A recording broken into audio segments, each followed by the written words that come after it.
All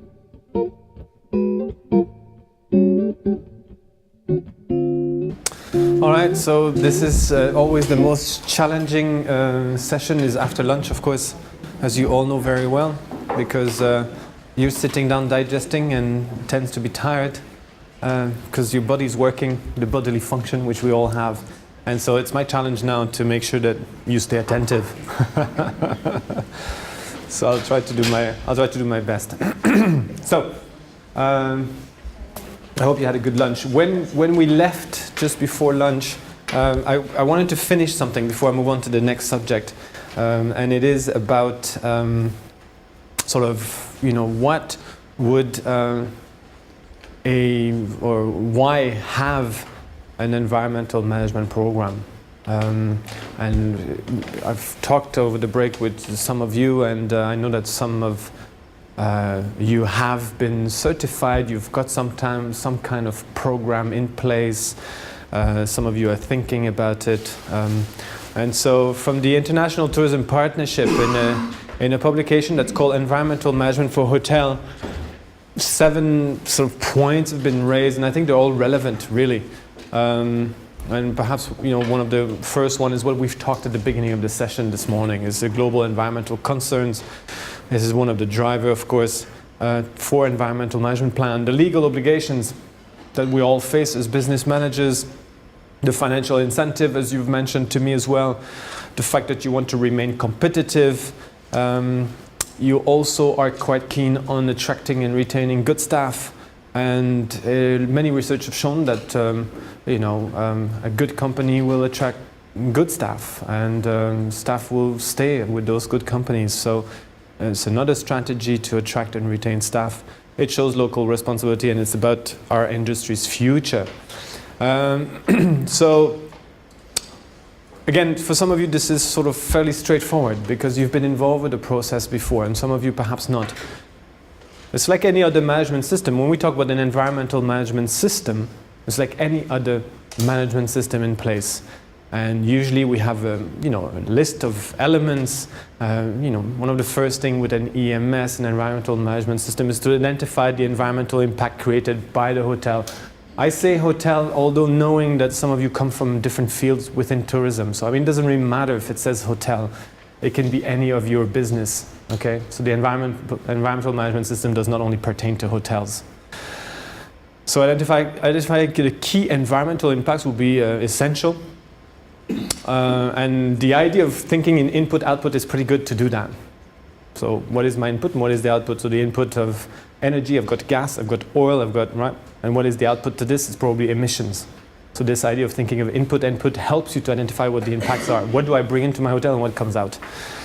Drawing up a policy and communicating to staff. We'll come back to this in a minute because if we have time, I'd like you to think about creating a policy if you haven't done so. Conducting an initial review of the operations, allocating responsibilities is essential, setting objectives and targets, and then monitoring and reporting. So it sounds actually like quite a bit of work. And it is actually work if you want to do it properly. So the key impacts, as I've said just in a minute, it's a good idea to think of input-outputs to identify the impacts of the hotel operation or any operations. I think it's probably better now to perhaps not start from scratch with this. There's actually lots of publications out there. I mean, no one has got to reinvent the wheel with this. There are publications with lists of potential impacts taken from other hotels or other operations. So if someone is interested in identifying their own, then you not necessarily have to brainstorm from scratch. There are lots of help out there. You just have to go and grab it. One of the better one that I know currently, I mean, you can think about certification because they actually help you to do that. But if you haven't gone to that stage yet but still want to find out, there's a publication by the International Tourism Partnership, the one I mentioned, that was updated a few years ago called Environmental Management for Hotels. And they have 3 pages of different listing impacts. So that is really helpful. Usually we tend to think that environmental impact is based on those. It's about the energy, the waste production, the water consumption. It tends to be. The policy is fairly important because while it's just a set of wordings, the policy sets a bit the base on showing your commitment. So once actually a company has decided, yes, we will do something, it is fairly important to draw up what we call an environmental policy. And I know that, for example, Radisson and Residor Group has got an environmental policy.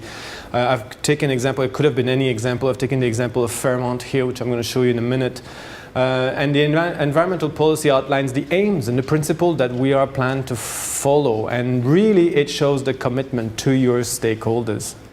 So it's to your communities, to your employees, but it's also to your shareholders, to the owners. So it really is putting the commitment into words. So the example here from Fairmont, this is a copy from the website basically. Fairmont Hotel and Resort is committed to environmental protection and sustainability guided by their own Green Partnership program, which many of the hotel group have got their own program, the Green Engage. Green Engage by Intercontinental, or the Hyatt Thrive by Hyatt, and so on. The partnership, a company-wide stewardship program, strive to minimize our property's operational impacts on the environment through resource conservation and best practices. In delivering this commitment, all of Fairmont Hotels and Resorts colleagues will endeavor to, and this is what they stand for in their policy. So as examples, so work diligently to minimize our waste stream and conserve natural resources, particularly through energy and water conservation. There's words about natural and cultural heritage. So it goes beyond just environmental issues. Comply with legislation. It sounds so natural when you have a legislation. Companies should apply to legislation. But compliant, that is this legislation. But I think it's reinforcing the fact that we keep track and we keep up to date with what the legislation are to follow them. Make environmental consideration an important aspect of decision making. So in that list of 60 things that are on your desk in the morning, for every aspect there will be linked to sustainability. Every decision is, this is what we're trying to do as well in education, but it's the same in business. Often sustainability is an add-on. So environmental management and the management of stakeholders, it's an add-on to your business. Really what we're trying to do is we're trying to shift that to have sustainability as the red line of running your business. In other words, for every decision that's being made, whether it's a marketing decision or a segmentation decision, or whether it's an operational decision, that sustainability is the red line through it. We haven't reached that for many properties, but this would be the idea by having sort of the environmental consideration in decision making. Build local partnership and communities where we do business. Promise to consider opinion and feedback of our guests when reviewing our programs, and identify areas for improvement and innovation, and support the effort of green teams or your staff involvement. So that's an example of a policy. So it can be in a form of a mission statement, more or less, if you will, with 1 or 2 sentences, catchy, that people can remember, or it can be a bit more detailed and longer, such as this one right here. An example of working group, so this is from the Hyatt Thrive program. Within certification system, normally you have to have some kind of responsible team or green team in place to be able to drive the certification and drive the environmental management program. And what's pretty good about it is to report about it, to report to your fellow employees, but also to your customers and to other stakeholders. Like this one right here, which says, here's our green team at work. And just a quick sentence here, at Hyatt, it is our people that makes the difference. That is why we empower nearly 300 green teams around the world to be positive catalysts for change in our hotels and communities that we call home. At Hyatt's local green ambassadors, these teams implement a wide range of environmental initiatives that, when woven together, create a tapestry of global action and impact. So it's about reporting about the action. It is part of your environmental management system. It is part of marketing. And yes, please. I'm just wondering, is it so that sometimes very big companies who feel guilty maybe because of the environment, they are just building this kind of thing? Yeah, these are examples of large companies, obviously. And over lunch, we were just discussing this a little bit. There's a great divide between what big companies are doing and small companies. And there may be thinking out there that large companies are the ones that are really cutting edge in terms of environmental technology and in terms, but it's actually not quite true. The difference is large companies have got the means to be able to do things on a large scale and to be able to bring it across to the public. But actually, if you look around the globe in cutting edge activities, really what drives sort of innovation and cutting edge in terms of environmental issues, it's often smaller properties, privately owned entrepreneurs but it's a very small group. But these are the ones that usually drive. But of course, they don't have the support that large companies have. So, but they're usually the one. When I later this afternoon, when I show you example, I've actually got quite a few of those small businesses that really are driving innovation in this field. So, to answer your question, I think large company, of course, the difference is they've got the means to organize, and let's face it, in terms of scalability. Do you understand? I mean, small businesses will have an impact, but it's going to be a very small impact and a local impact, which is important as well. But if we're looking at the overall impact of hospitality, we need to consider that large companies have got the greatest scalability of anything. So if they decide to implement something and an innovation, it will have the greatest impact overall because they can roll it out to many properties and so on, right? So that's a little bit the difference. I don't want to put them in two different categories, but it is like that a little bit. So large companies, the potential to make a bigger difference because of the scalability potential. Small companies tend to, some of them tend to be very innovative, very entrepreneurial, but the impact is relatively limited because there is no scalability of their initiatives. And so, Hyatt being a large one, of course, will have sort of this idea of scalability of their actions. Same for Fairmont in many ways, and same for Residor and so on. Larger companies, of course. Okay. Conducting an environmental, so I'm going to go through all of this and then I'll ask you a question. Conducting an environmental review. Obviously, there are lots of things to consider, whether it's about energy usage, water usage, waste production, air pollution, noise, and so on, right? So the list goes on, food safety and so on, refurbishment and so on. So we've got the list of issues that need to be reviewed when we do the environmental review. And as I said, for properties that have not decided to go through a certification or to use one of the established sort of what we call process-based environmental management systems, such as ISO 14001 or EMAS, which are really not so much about the marketing of it, because it's very difficult to market yourself with ISO or with EMAS to the customers. But it is quite helpful to establish a process for environmental management system. In the meantime, you've got a certification like Green Key and Green Globe to a certain extent that have implemented this process-based system as well in order to set up an environmental management plan. So there's really two different types. There's process and there's performance-based. And Green Key would be now one that covers both. It allows you to set up a system and to actually measure your performance.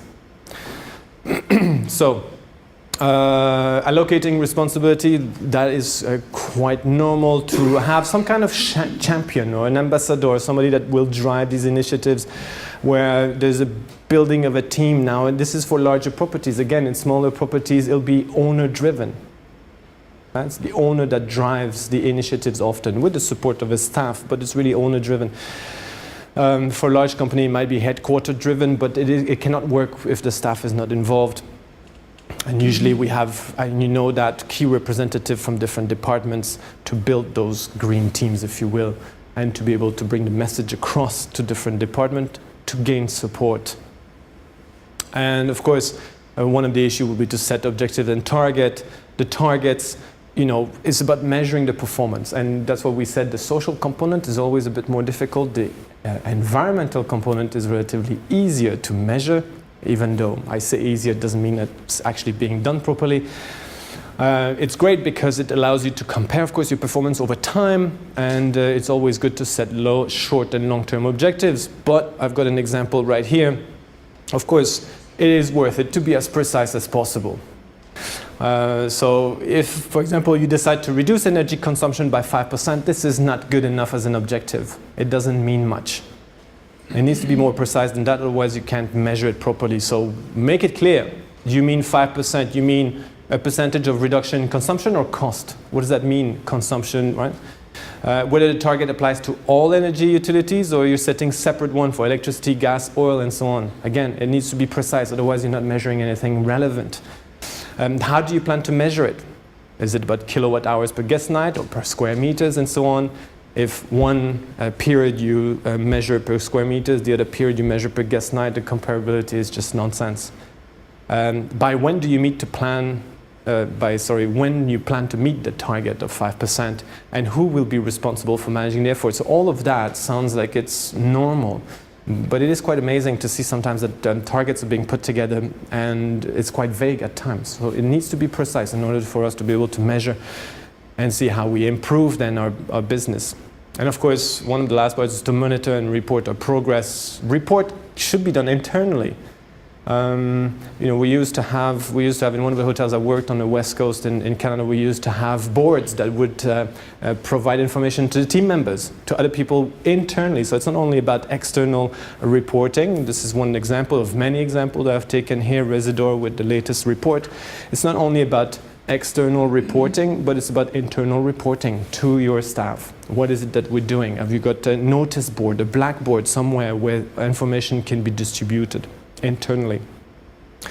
This is also fairly important. And again, this is where we see the leverage of large companies compared to small companies, because it will be difficult for small companies. So you have to limit yourself. Large companies have got the leverage to be able to provide and build that information. It requires quite a bit of work, of course. So the experience of smaller companies is they will have their own reporting, but it'll be in much smaller case in many cases, but still relevant. Probably not the means to create such a nice report. Okay. So, all right. So here we go. And I don't know if we really have much time to do this. I wanted to sort of have your ideas about creating a policy, but I think if that's okay, I'd like to move on to the marketing issues. And then at the end of marketing, maybe we can combine some sort of your marketing ideas and perhaps with the policy creation, if that's okay. It's okay with you? Yeah? Because otherwise I'm going to run out of time with everything that I want to discuss and show you. So I'm just going to go straight into communication, which is a very important part, of course. So this is a little bit my plan, my sort of action plan. It's a little bit of a brainstorming put together on a map. What are the ideas on marketing, and especially green marketing. So I've got about the challenge of green marketing in the first place. What does it mean to market green? What are the opportunities with green marketing? I will review the survey from TripAdvisor about what your consumers think and want to have from the hotel.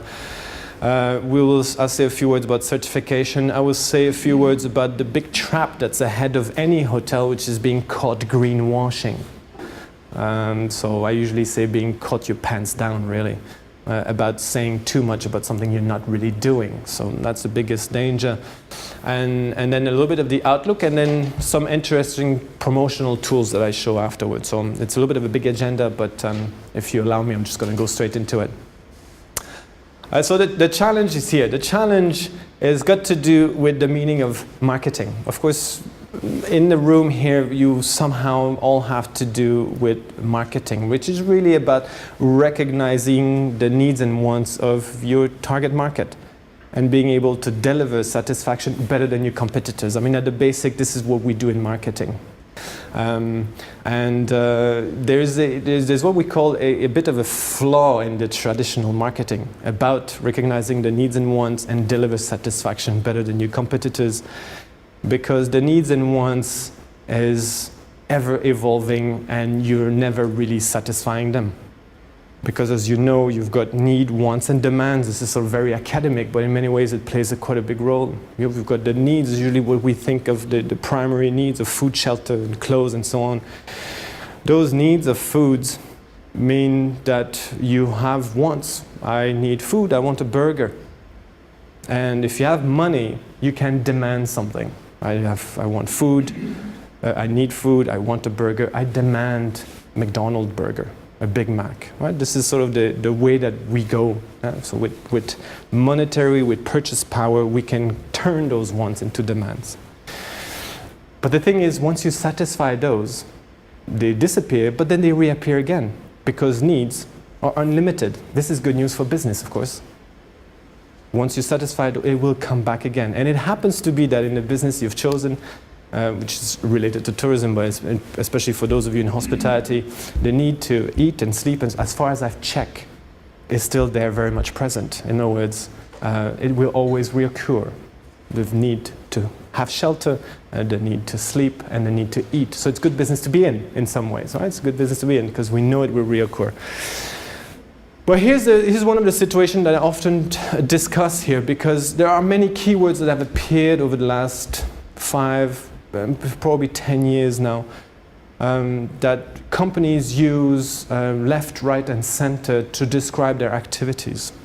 You have heard of green marketing. Some companies have decided to involve themselves in ethical marketing or in responsible marketing. You've got company such as what's it called? The Body Shop goes into cause-related marketing, where we take some money and we support a cause with the extra money. Environmental marketing, sustainable marketing, ecological, societal, social marketing, you name it. It seems to be quite trendy to sort of engage ourselves in some alternative form of just marketing. And that is a bit of a problem, because it dilutes a little bit the meaning of true green marketing. And as I said, one of the basic flaws here, so a marketing concept, it holds that achieving organizational goals depends on knowing the needs and wants of your target market and deliver desired satisfaction better than the competitors. This is why we're in business. And the basic flaw is, by us wanting to deliver needs and wants, it's often in the short term, because the needs and wants are short term.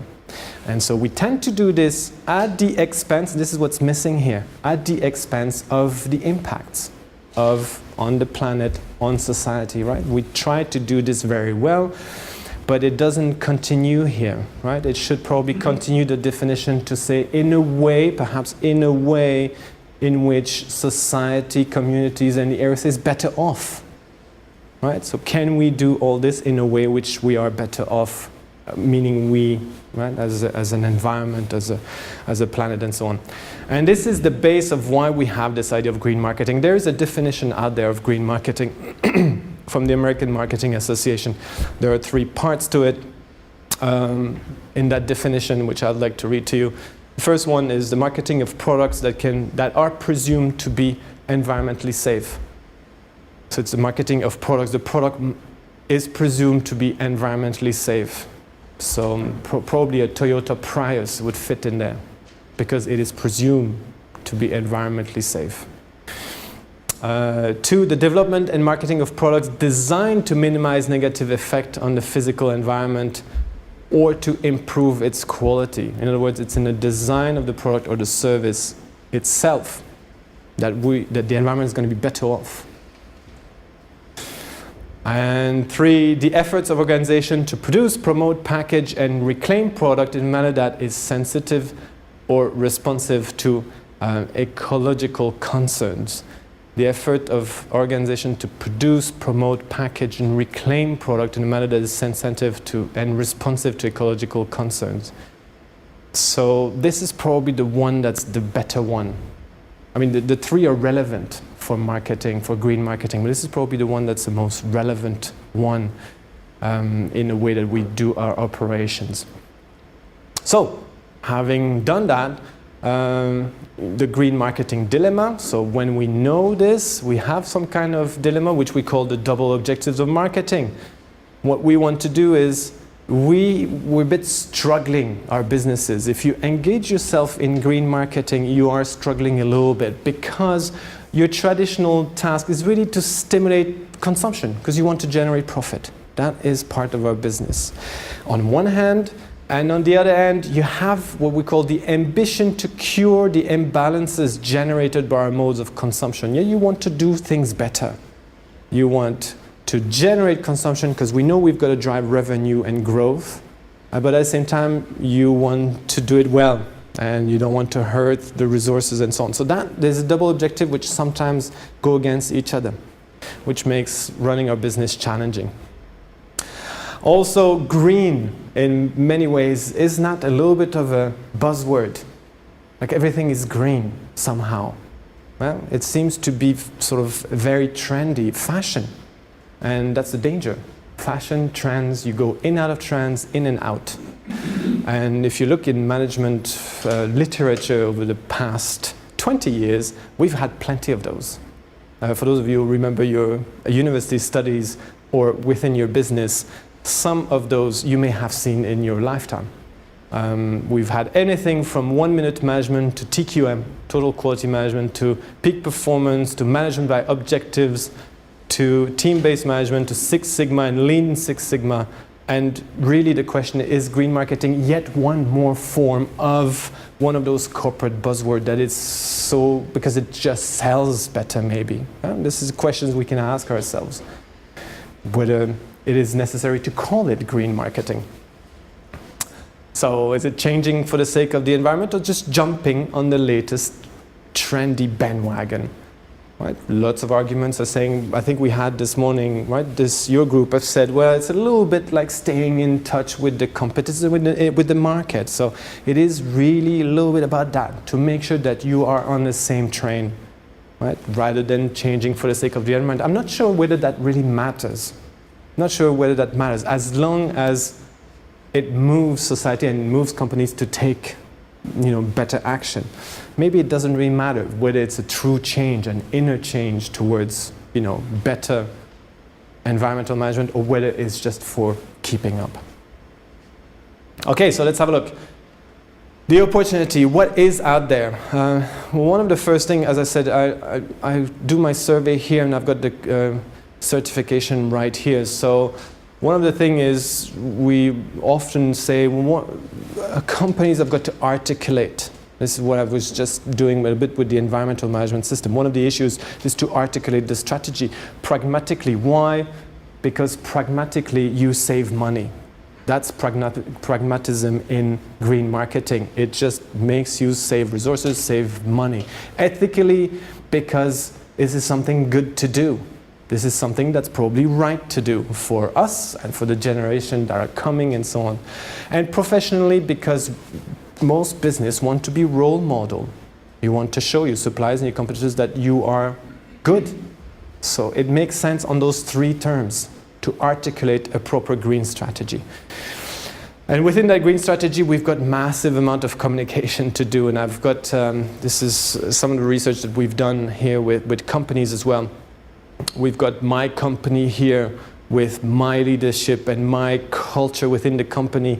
And I do have something that's called either CSR or I've got environmental management system, right? This is my sort of organism right here.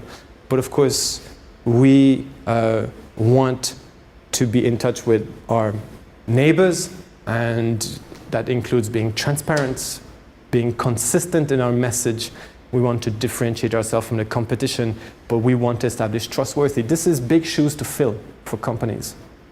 Yeah, if you want to engage yourself in green marketing, this will be big shoes to fill to ensure those four components. We have communication forwards and backwards, forwards to our intermediaries and ultimately to our consumers or other stakeholder groups. And we have communication backwards to our suppliers, to our providers, to governmental authorities, and so on. Right? So we have really a lot of communication to do when we think about it. If you want to engage in green marketing, it is not only here to here, but then you become transparent for everyone. Okay? Awareness and communication. So let's start this. Let's do some examples sort of internally. Some of you have done that. So what can it look like internally? I could be adopt a hotel-wide slogan. Have something that employees can relate to. So, and perhaps encourage staff to brainstorm. I don't know, waste reduction pays. It's probably a bad one, but that's something that staff can relate to. Have a team member that's passionate and responsible to communicate across the property. As I said, board, display statistics, activities, a special green notice board. Encourage staff suggestions. It's amazing how much staff have got ideas, but it's also amazing how many staff just don't want to say anything for various reasons. One of the easiest ones probably to have a suggestion box and just encourage people to put their notice in the suggestion box, and so not only for hotels, but people can just put anonymously or with their name their suggestion about what to do better, because they're the front line, they should know. Encourage the green team to take part in training, establish a train-the-trainer program. This is also pretty good. So those people that are interested, let's encourage them, get them trained on all environmental issues, and they in turn becomes the trainer. Right? So you train this person to be having him or her training your staff on property. This is pretty good. We actually do that in one of my university. We have a similar system as train the trainer, and it works quite well. Investigate whether there are any local environmental groups to form partnership, because it's an effective way to improve staff awareness, knowledge, and motivation. So there are plenty of tips and hints and tricks to be able to do internal communication. External communication, you then become an advocate for green. You become a resource for all stakeholders. This is what really you'd like to be. You recast your company as forward-thinking organization. Sometimes when I say this in hospitality rounds, I sort of strike, I don't know what kind of notes, but in hospitality, I don't know about the Estonian hospitality industry, but in many places, hospitality is a very traditional field. We're also traditional structures and management structures, traditional forms based on hierarchy and so on. So when I say sort of forward thinking is to really think out of the box. I don't really like to use this term, but it's really what we're asking, is to have management and team to really think out of the box and become a forward thinking organization as an organization. Educate the team and review communication. We say that there are different steps usually in to do so, where you advocate green and you start enlarging your sphere of influence. You become resource for the others, embracing the practices, and you start repositioning your company as being a green company. You educate your team, building momentum. You can then start review communication. The thing is, we have lots of companies that start with this. They start saying, well, what can we say? What can we say to the public? We haven't yet quite done anything, but we'd like to be able to say something in order to attract customers. Now, this is dangerous because that's the trap, that's the potential trap to greenwashing. It is important to actually build step to step, and only then can you start reviewing your communication. We've got now a pretty good base, and then we can start looking at branding a company slightly different towards a green aspect. Building a green brand can take many different forms. These are just two examples of many. Large hotel companies may decide to simply have a brand expansion that will recreate sort of a green touch. Even hotels is more about health and food and so on. But it is a large company that trying to get a particular segment with a particular brand. So that's one way to do it for large companies. Or some other companies will simply decide to have brand certification. So the Residor with some 125 properties, I believe, that are eco-labeled with Green Key. Or I don't have it here, but Mövenpick hotels with Green Globe. It's the same concept. It's to have, so not to devise any special brand, but to have your current brand being certified. So it's two different ways to look at it.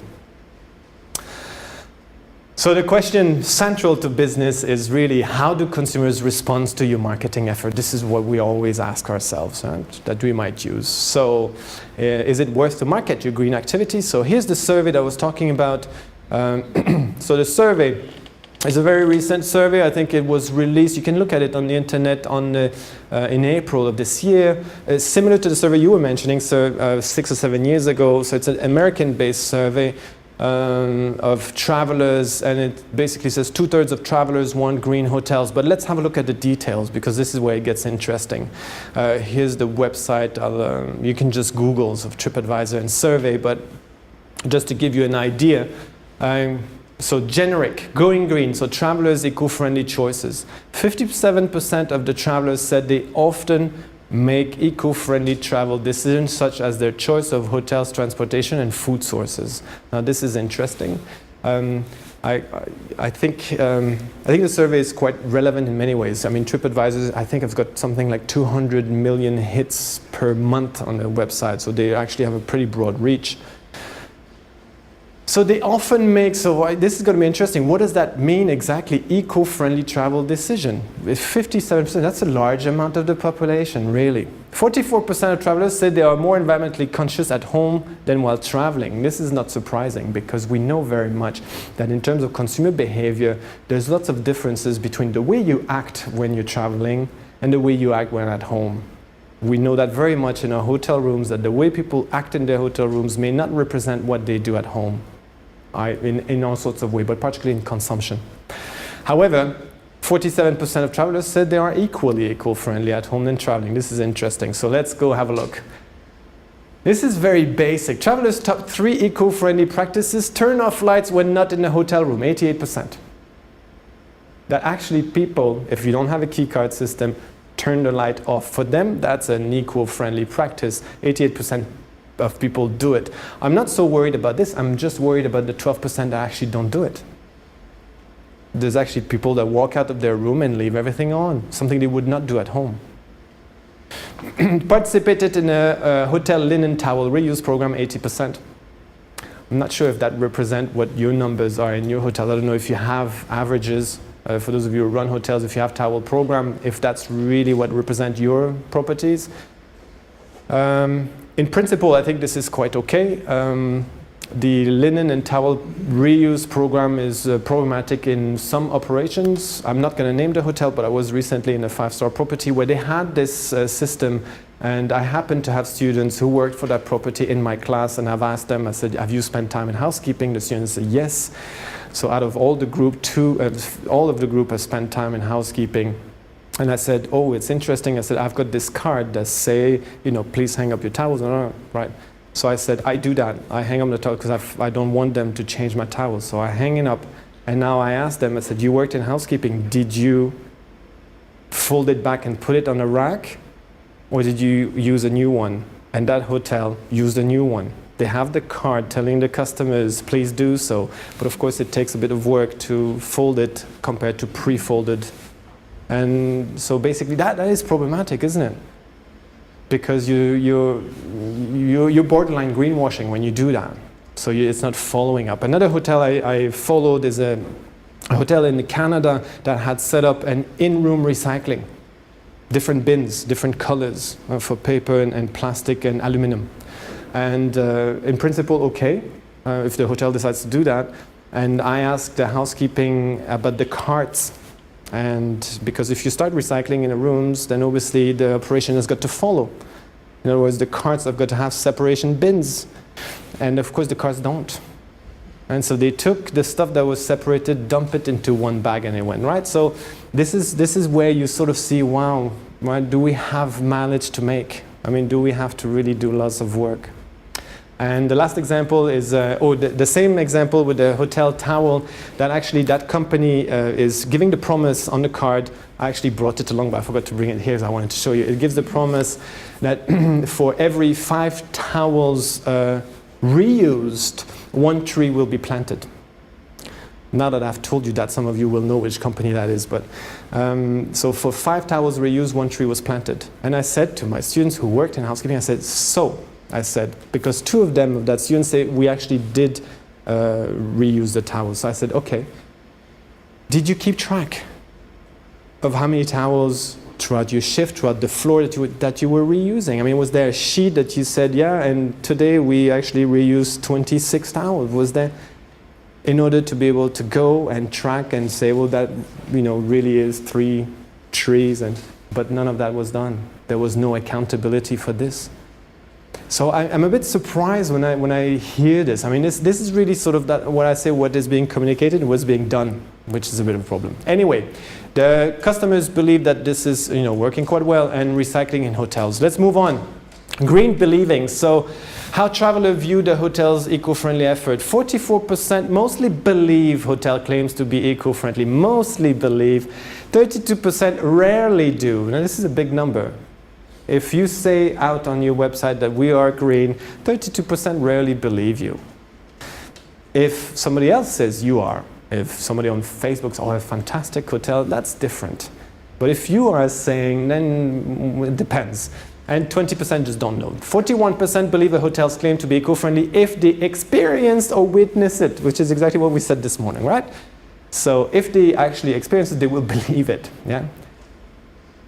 I believe it when I see it. That's basically what it's saying.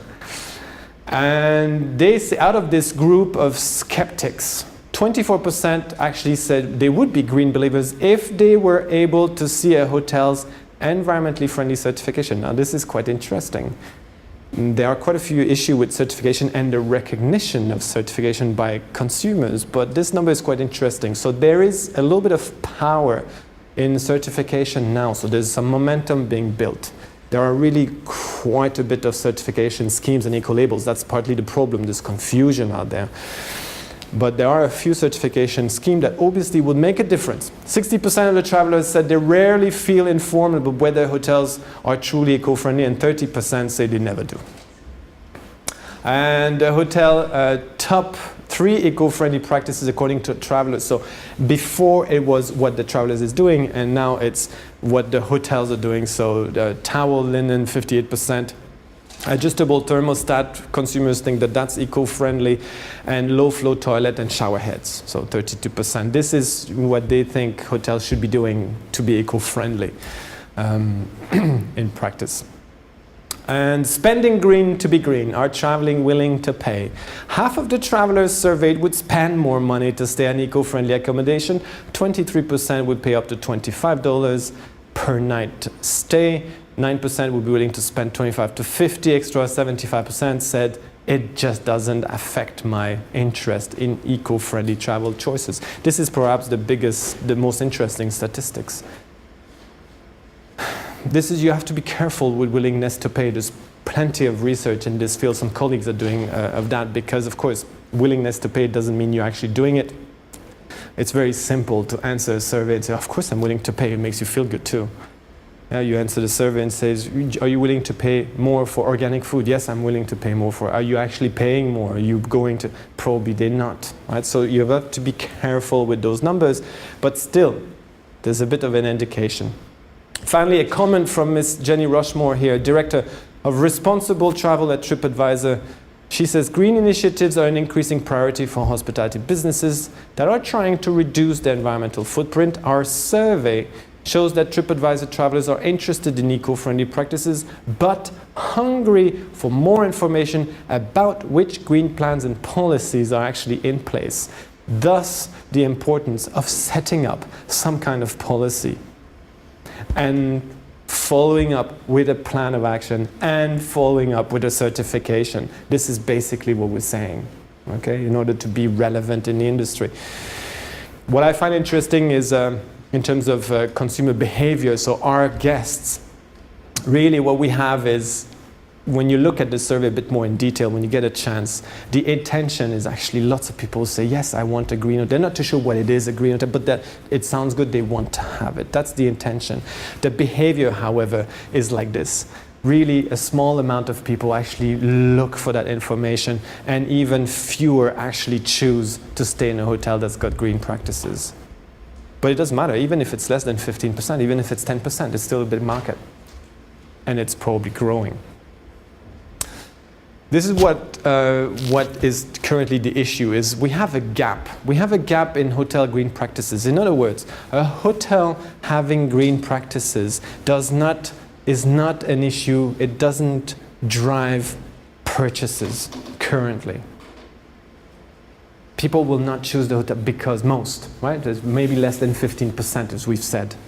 It's not a primary purchase driver, but what it is, it's currently a tiebreaker. So all things being equal, location and price particularly, a hotel that actually has initiatives, that will be the tiebreaker for that hotel. That's the current issue with green initiatives. it's not quite as a purchase driver. But there are some reasons why it's not quite as a purchase driver. I'm going to tell you in a minute. Because we may have a communication issue. In that survey, roughly 70% just don't know about the green practices, and 60% find it difficult to find anything about your green practices. So in other words, they don't know about it, or they find it very difficult to actually find something. You know how people go through their research for your hotels. They may end up into your hotel webpage, but if your environmental issues are located far away, they're not going to look for it. Yes? Just in addition to your comment about this 5 towels equals 1 tree. Yes. I found a press release from 25th of April. I guess this is the same hotel. And they just said that they have planted already 3 million trees. I know. Yeah, don't say the brand, but it is probably the same. Exactly. So it's great. No, in principle, I think it's great. I'm just saying. Maybe it was because the lady, just the cleaning lady, she didn't know about the program. It could well be. I don't want to accuse. I'm not there to accuse. I'm just wanting to see that for any activities, it doesn't matter which brand, but for any activities that's being set in place, there's got to be a full thinking about the knock-on effect on the daily operation. That was the point I wanted to make. And it seems to be that some hotels that want to get into the bandwagon, what we said to keep up with the competition, are a bit rushing into trying to do something that's going to look good, especially from the consumer side, but not necessarily following up with what is the consequence of it. But yeah, I know that company plants a lot of trees.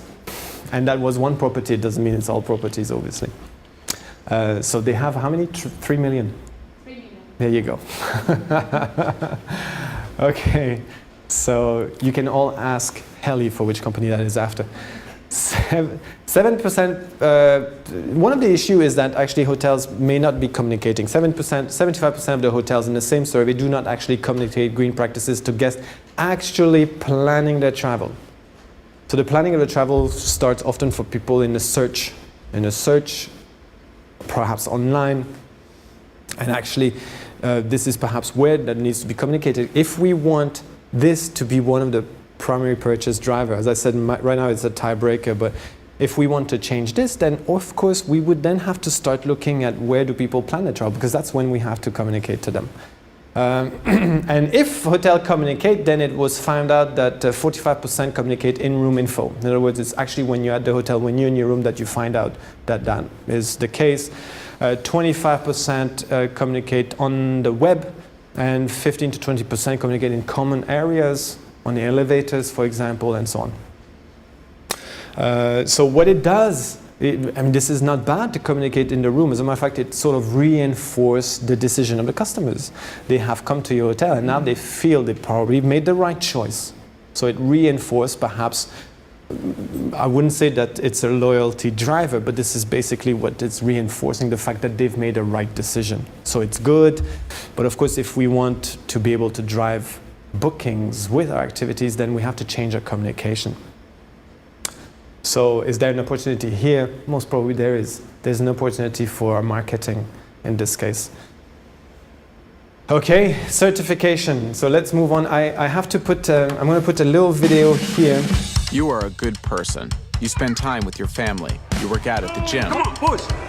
You conserve water while showering. You like nice clothes. You give to charity. You recycle. You drive a Prius, but you use your bike when you can. You enjoy the occasional distraction at work, and you always send a card on Mother's Day. Always. But there's a part of you that tells yourself that you're not so good, that you could be doing more, that the world is falling apart at the seams, and all you've been doing is yoga. One day, you see that the rainforest is being destroyed at a staggering rate of 32 million acres a year. That's the equivalent of 1 football field every 78 seconds. You feel bad, angry, guilty. You've been apathetic for too long. You want to do something about it. You must do something about it. Well, this is what you're not going to do. I quit! You're not going to quit your job, leave your family, get on the next flight to Nicaragua, take a bus to the edge of the jungle, then hoof it across rivers, lakes, and streams on a quest to the very heart of the rainforest. Take me to the heart of the rainforest. You're getting closer. You're almost there. You have arrived. You're not going to ingratiate yourself with the local tribesmen and go to great lengths to earn their respect and trust. No. It is around now you realize you're living out the cliche gringo fantasy of becoming an honorary native and leading the resistant forces.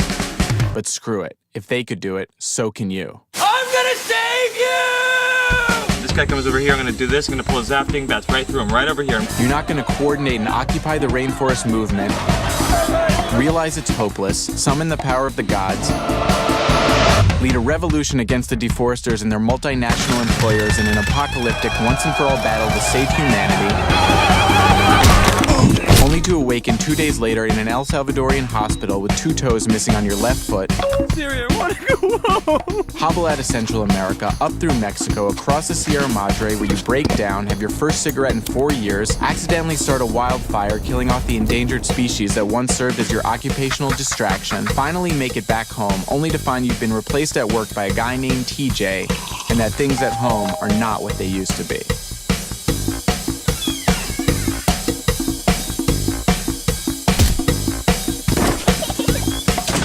You're not going to do any of these things, but what you can do is follow the frog.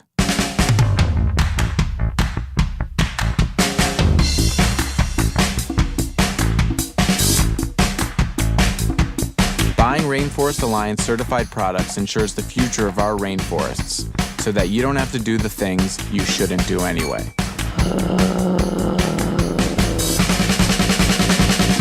Just follow the frog.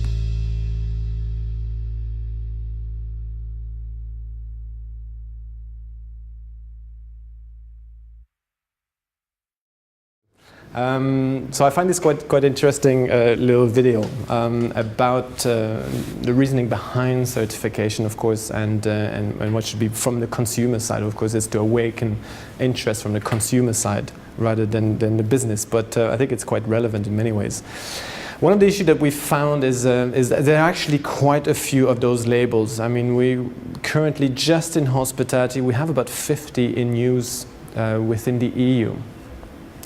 Of course, the biggest one are currently probably in Europe, Green Key, and then followed by Green Globe. But there are actually lots of them out there, and it takes all sorts of form. Whether it's for food, or whether it's for carbon issue, whether it's for buildings, you've got certification a lot, and that can be a bit of a problem for both the hotel operator to decide on what to do, but also for the consumers to recognize, because if we're supposed to establish trust in the consumers in your product, then you have to be able to have labels that are recognizable. The most powerful, of course, are third-party process and performance-based. This is the big difference here.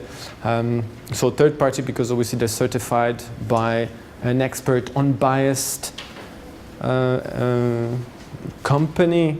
I say third-party while it sounds like it's normal. There's actually lots of alternatives. There are quite a few hotels that create their own labels, which we call self-certification, which is perhaps the most dangerous one. But we have hotels that create that, or you have the second party or affiliate. So if you belong to a chain or belong to an organization that gives you the certification. Really, the most powerful of what we call third-party process. In other words, it's helping you to set up a system and performance because it's got objectives for you to be able to fill, for you to be able to have the certification. A hotel, of course, may consider, it's not only a hotel, but some conference centers do that as well. A hotel or conference center may consider specialist certification as well for your building operation. I've just put a few of the certifications. So the American LEED for your structure and your energy consumption within your building. LEED in the US, or BREEAM here in the UK. This is the German one, DGNB. There's also the French one. I mean, there's already quite a few just for the building, the structure of your building. And within all of those, you can get, from bronze to silver to gold to platinum ranking, depending on the energy efficiency of your property.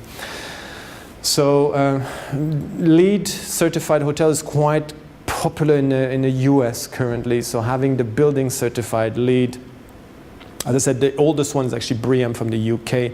The most stronger one, perhaps, is the German one, but it's only for new properties, not for existing properties.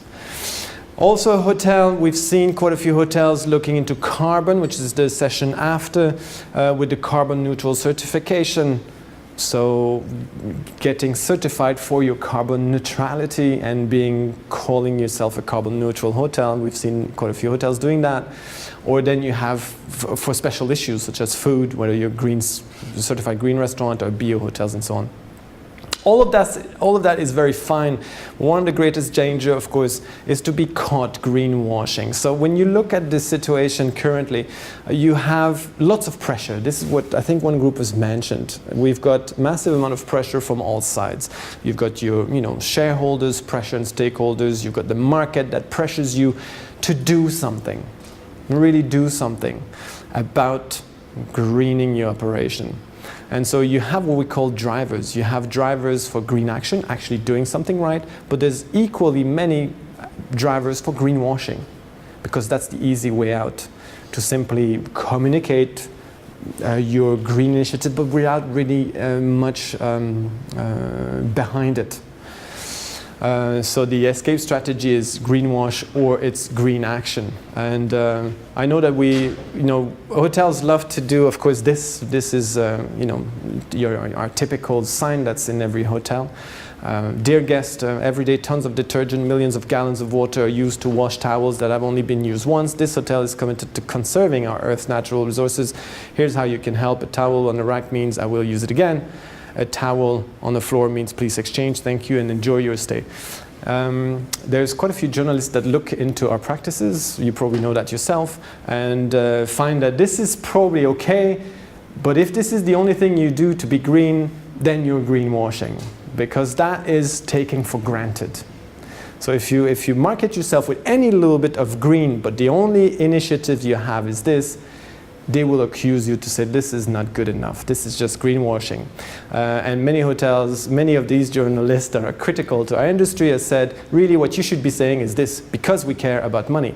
By reusing your towel and not changing your bed sheet each day, you save us literally hundreds of thousands of dollars each year in electric and water bill, as well as labor cost. What's more, even though we haven't done anything else eco-friendly around our hotel, it gives us the appearance that we care. Hey, we printed the sticker with green colored ink. That's something. All right? So there are some criticism out there of our practices. In other words, it's too hollow for many properties. It's too hollow to just have a towel program and saying, yeah, we do actually care for the environment. That's not good enough. That's basically what they're saying. This is borderline greenwashing. Okay, and the outlook, what does it look like? Well, putting the rules at work, I've said that I think thinking forward, so forward thinking is essential, is this idea of thinking and acting holistically, engage with consumers, perhaps on an emotional level, ensure that you're authentic, inspire those consumers with your innovation. In other words, strive to eco-innovate. In terms of some interesting promotional tools. So catching the travelers during the booking stage, you can do that with your own website. I'm going to show that in a minute, of course. Other online travel agents or OTAs are trying to now give more room to the green initiatives. As you know, those OTAs, I don't want to go into the debate with OTAs, but I mean, lots of it is price driven, of course, in terms of ranking of your properties and so on.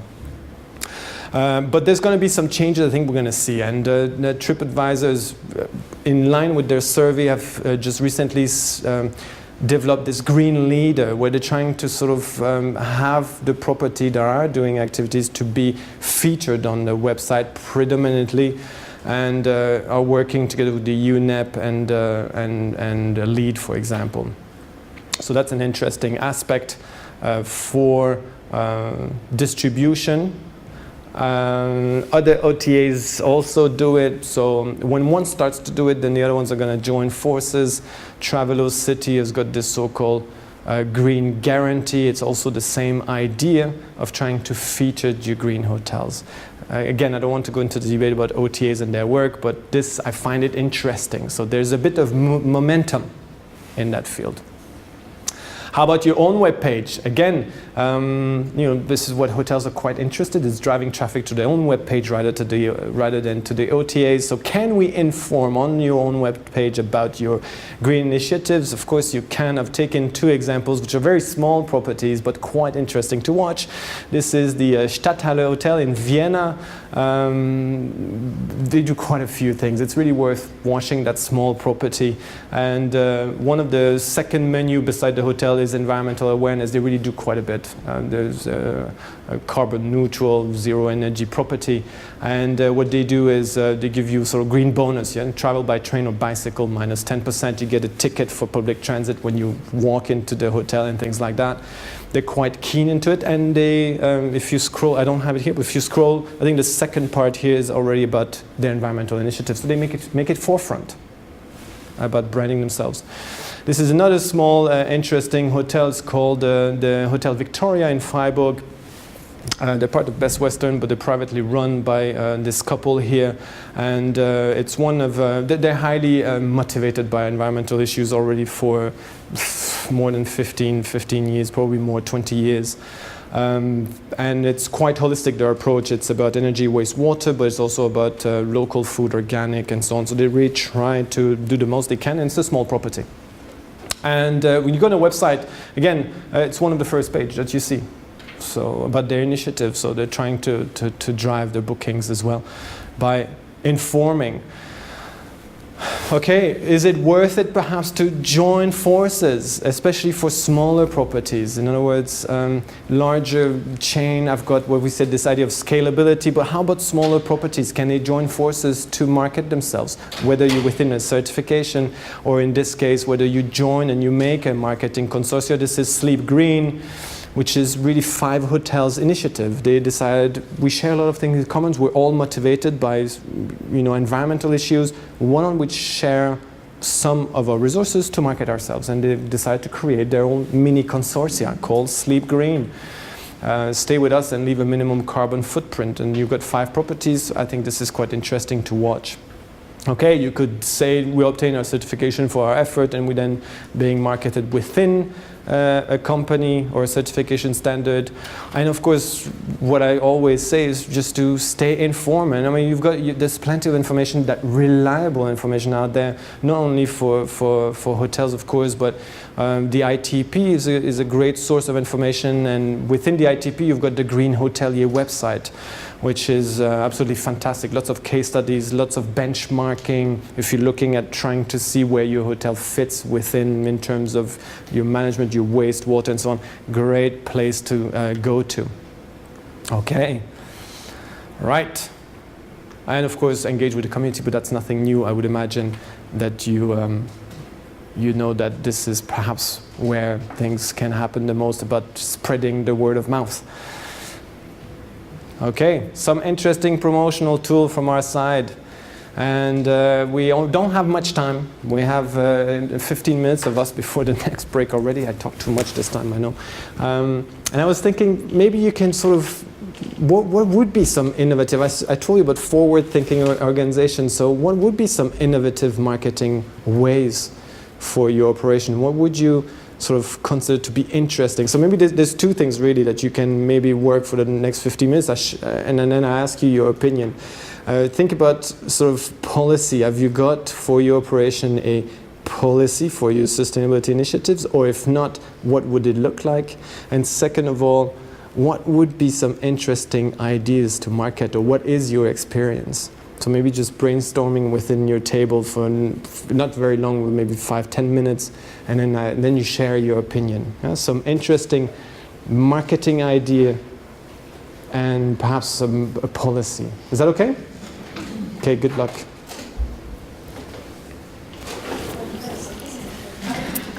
This is not a class. I know I'm handling it as if it's a class, or it's not a class. You are being very brave, I must say, to spend the whole day now. We're on the last stretch on this session, so I'll go into details about carbon emission and energy, and I'd like to present a tool which I think is quite interesting. It's an online tool.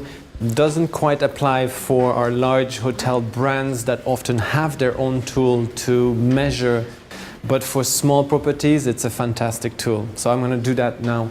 The idea is, this is the title, Mitigating Carbon Emissions and Energy Usage. Now, again, a bit of rationale why this is important as well. There's always a rationale in things that we do, at least we try to find a rationale, but this is actually a very important one. You may be aware back in 2006, the European Union has set up this 2020 goal. I'll tell you in a minute what 2020 goal is. The goal is to be achieved through energy efficiency and renewable energy. So what is that goal of 2020? It's basically this.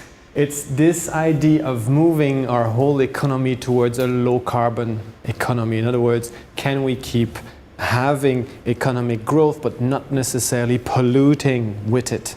But low carbon transition. And the 2020 goal from the EU is that. And it translates into a reduction of greenhouse gas emission by 20% by 2020. And that is possible via an increase of 20% in energy efficiencies in everything that we do, and an increased use of renewable energy to make 20% of the final energy mix in the EU. I've put my own little clicks where you see that I've done this. It's because we've actually achieved it, even though we're not at 2020 yet. And that is perhaps a positive news. In other words, within the EU 27, we have reduced those by 20% the greenhouse gases, and we have reached the 20% of renewable energy. We have not achieved our goal in energy efficiency. So we have increased. It's not equal across the EU. These are, right. So you have some countries like Austria and Germany and so on that are much higher in renewable energy. For example, you have some other countries that have close to nothing, like the UK and so on. So it's not equal, but as a general rule. This is where the biggest problem is in terms of energy efficiency of our buildings, of our operations, and so on. And this is where I'd like to spend a bit of time here.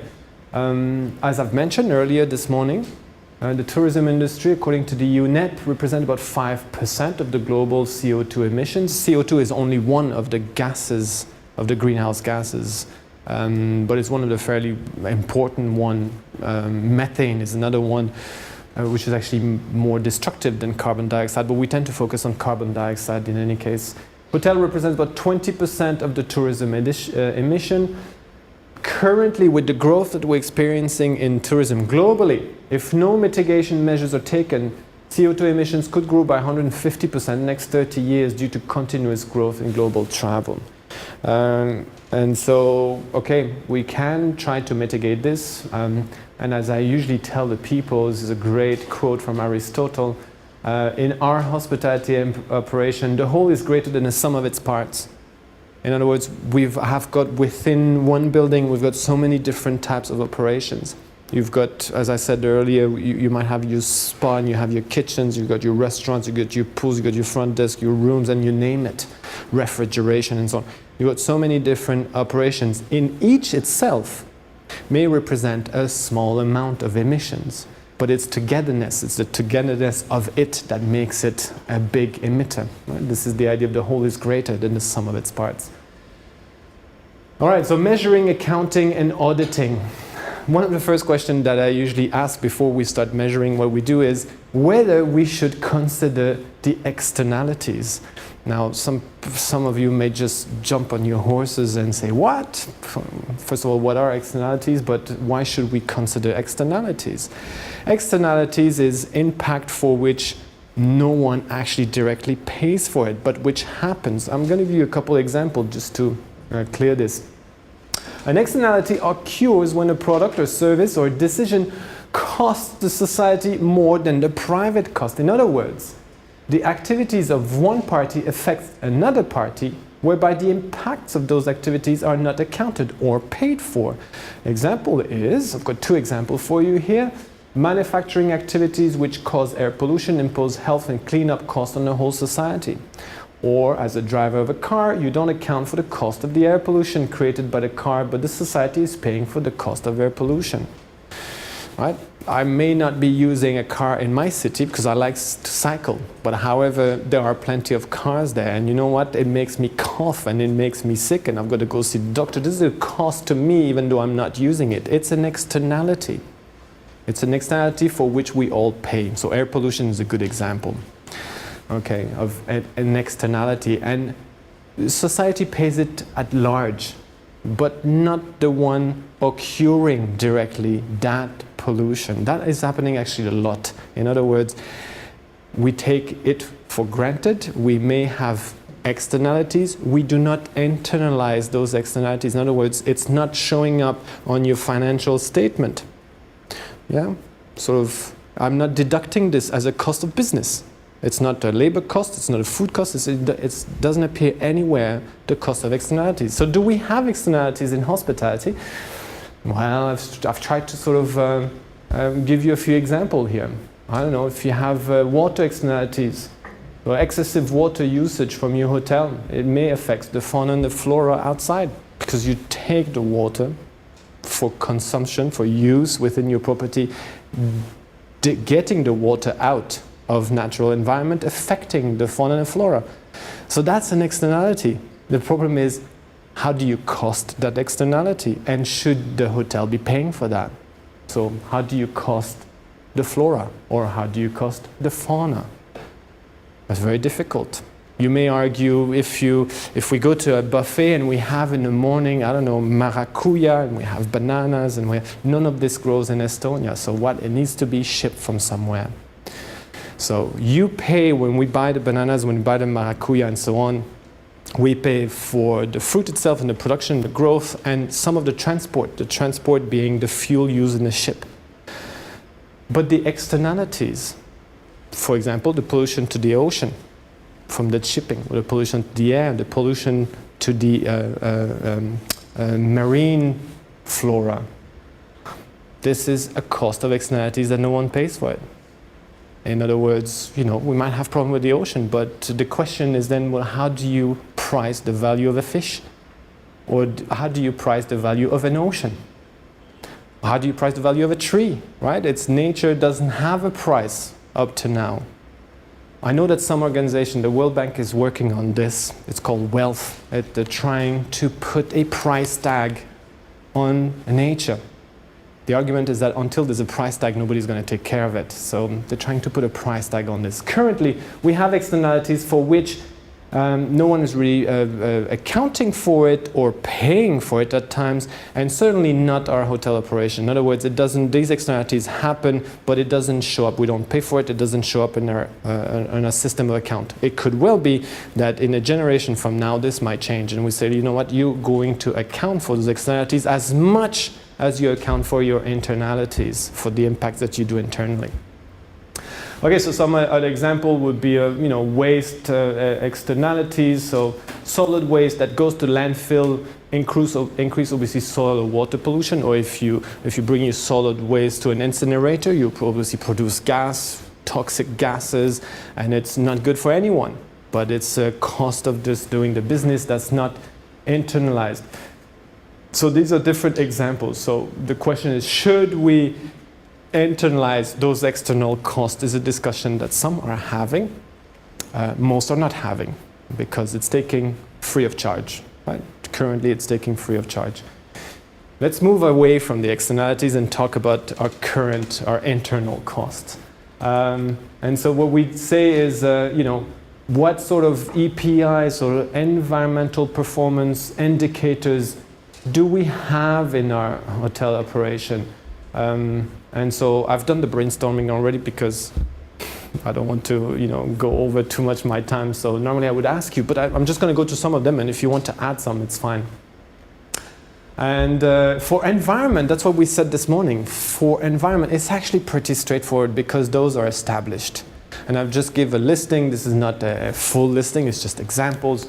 But if we're talking about waste output or gas emission, water, wastewater energy, we have currently EPIs, we have performance indicators, and those are reported annually in some responsible report or sustainable report. We know that we can measure the waste output in overnight stay, or we can measure the green gas emission in terms of kilograms of CO2 per overnight stay. We can measure in liters the water consumption.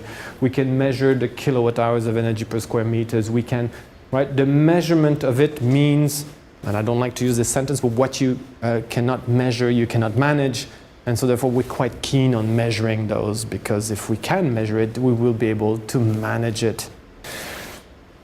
So as far as I'm concerned, the environmental performance indicators are established. It's a matter of doing it at this point for whoever's not doing it, okay?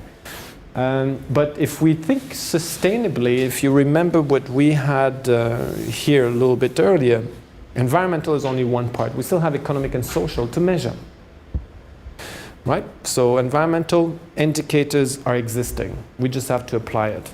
Let's have a look at social indicators. What should that look like if we want to have social performance indicators? Now this I would like to ask you. Environment indicators, as I said, it's pretty straightforward. It's kilograms of waste, it's kilowatt hours per square meters, it's liters of water consumed, and so on. But if you want to try to measure the social impact of your business, whether it's conference, whether it's tour operation, or whether it's hotel, how do you go about it? What do you measure? It's a good question, isn't it? What are we supposed to measure? If you look at the report, so I've asked a few of my master students to take reports that are publicly available from large companies. The sustainability report or responsible report, and there's 6 of them that we've downloaded. They're all between 50 and 80 pages, so they're quite long. And I've asked my students to undertake a complete analysis of, so they've read those many times over, and trying to work out the similarities and the differences between those, and whether it's comparable, whether you can compare and judge the performance of those companies according to what they report. Because remember that reporting is voluntary. The only obligation for reporting is your financial reporting. Environmental reporting or social activity reporting is something that you do voluntarily currently. In other words, there are not really standards, if you will, about reporting. It exists, there are standards, but companies often don't. So we've asked them, can you go to those reports and see whether we can compare? And usually what happens is, for environmental indicators, it's actually relatively difficult, because somebody will measure kilowatt hours per square meters, the other one will measure with megawatt hours per year, the other one will use a megajoule per overnight stay, so the different measure makes it difficult to compare. But for the social indicators, and again I'm asking you, what should we be measuring? Social performance of a business. Currently in those reports, there's not much indicators, it's written text about what we do. We've taken the employees, we send them to training, we went and talked to the school children, we spent time in the community, but it's not necessarily measurable, because it is difficult. I'm not saying it's easy, but it shouldn't be easy. Why would it be easy? It'd be boring. It's got to be difficult sometimes, right? To make us think a little bit. So there are some ideas. Some hotel, for example, will start to think about donation to charity. I mean, that's something that you can benchmark in terms of overall number, right? Some hotels will start to measure the hours spent by employees in community work, and you can start comparing from one year to the other. Do we spend more time or less time with communities? Of course, employee turnover rate is a good example of how employees feel about their companies. The amount of training, how much and what type of training does send them to training regarding green issues and so on, is perhaps an indicator that can be used.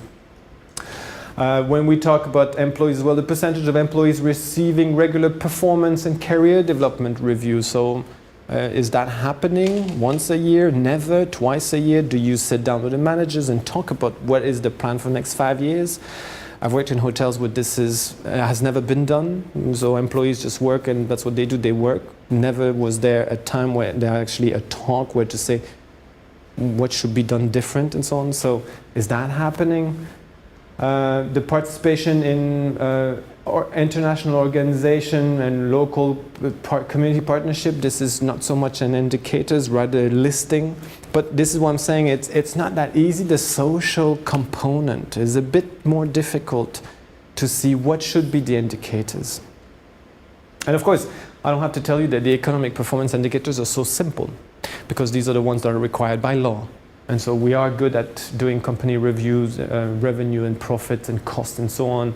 And some companies will then, within these three pillars of environmental, social, and economic, will then move on to talk about the donation in community investment and the proportion, for example, spending on locally based suppliers. So they move their economic beyond sort of your cost, profit, revenue, and so on. In principle, what we'd like to do is we'd like to put this all together and try to be able to see the value of a company based on those three pillars. This is really what should be happening. And so what we've developed is a bit of a framework which we haven't implemented anywhere, but perhaps you know of companies that have implemented it. We call this sort of a company sustainability performance indicators. We have our three pillars here because this is what we've said. We've said basically if we want to see the true performance of a company, we should be looking at those three pillars. And so you have your indicators for your performance environmentally, socially, and economically. Those are the three pillars. For each of the pillars will include some costs. If we want to do something to reduce our energy, we might have had to put some extra insulation. All right, so we have indicator cost. It may be investment. So you've got your cost on one side, and you've got your indicator benefits. Yes, we did, because of the insulation, save some energy. We can measure it. That's a monetary benefit. Socially, there might be some non-monetary benefit that needs to be listed. Because at the end, what we want to have is a comparison. What are my total benefits for my performance? What are my total costs for my performance? And arguably, this is what's the most important. Arguably, in the future, this is not enough, right? As an economic performance, this is usually what we say it's not normal if a company say, oh, this company is doing so well, but they fired 1,000 employees this year. So what is the privatization of your benefits and the public costs of having people unemployed? Or this company has done so well, but they had to pollute the environment to be doing so well. In a sustainable thinking, of course, that cannot work. A company will never be saying you're doing so well if other pillars have suffered so much. It is a matter of having the pillars at more or less equal status. In other words, if you have managed to mitigate your impact environmentally, to participate socially, and you've been able to economically be able to reinvest in your company, then you could say you have a positive cost benefit. It's not something that's in practice, even though some publicly traded companies are being judged on those three pillars, but we're still very much in the economic performance. This is how we rate a company. How well are you doing economically? But I think if we look at the way things are evolving, we might just be going that direction, even for smaller companies, to really truly say how well you're doing. And that it should not be normal that a company would be benefiting economically at the cost of the rest. So, having said that, and talking about indicators and so on, I wanted to present this hotel energy solution. Are you aware of that tool? Have you heard of that before? This is particularly relevant for, I would say, hotels more than conference centers and so on, but it's a tool which is online, free of charge, and it's self-administered. In other words, it's made for hoteliers to audit their property by themselves without the need of external consultants, at least not at first. The tool is supposed to do it for you. There are actually quite a few of those tools existing out there. I know at least of 5 that are supposed to be pretty good. We have tested those 5 parallel, and this is by far the better one. This is why I present it. It's called Hotel Energy Solution, and it is a EU-based tool that was developed in 2010-11. It was launched in 2011 and 12. It's a project of the International Hotel Association, the WTO, the UNEP, and the French Environmental Agency. They have joined forces to be able to develop a tool to help particularly smaller private hoteliers that do not have the means to get consultant on board, that are worried it's going to cost them too much money and so on, but that still want to audit their property and see how well they're doing. The tool is mostly about energy. This is one of the downfall. It'd be great if it had things about waste and water, but it doesn't. Currently, it's a tool that's about benchmarking your performance based on energy, and you benchmark your performance against a literature review about 4,000 different hotels. So I will walk you through the way it works. And as I said, the beauty for small hotels is free of charge. You can just create an account. I've done one just now. I don't currently run a hotel, but I've created an account because anyone can. And I've put numbers that I know, averages, just to work out the example and show you how it works. Before I do so, of course, I wanted to show you that this is why I say it's mostly for small private businesses, European-based. The tool is pretty good because it mimics different geographical zone within the EU. So you have, a hot climate from the south. You've got urban settings. You've got mountain settings. You've got Nordic settings, and so on, because that will influence, of course, your energy usage. There are plenty of existing programs for the large chain. I mean, I've just a listing here, but anyway, Accor's got this Planet 21, which they launched last year, and they have their own internal program to benchmark their activities. So a program like Hotel Energy Solution doesn't really apply to that hotel chain. Hilton has got its light stay program, which does the same. They also use, they analyze their internal performance with their own software, because they've got their own software engineers and they can develop their own tools. But private hoteliers cannot do that. So here we go. That's let me just skip to this here. It's the same with Intercontinental, with Green Engage, for example, which also does that, and so on. Let me just go, I don't know, so here we go. The basic concept with the free online tool is the hotels enter specific details in the online tool, including occupancy, energy usage, cost, resources to maintain the buildings, and so on. The tool then evaluates the energy efficiency and the respective carbon footprint by the hotel. And this is the most important. In addition, the tool gives you tips and recommendations for investment and estimated return on investment. So it's taking averages of what investment would be and calculates for you when you enter how much of my own capital do I want to put in there, how much do I have to borrow, what is the interest rate, and so on. Once you've entered this, the tool calculates a ROI, a return on investment for you, which is very important for hoteliers when they want to find out, is it going to pay in 3 years or in 2 years or in 10 years? That's important for decision making.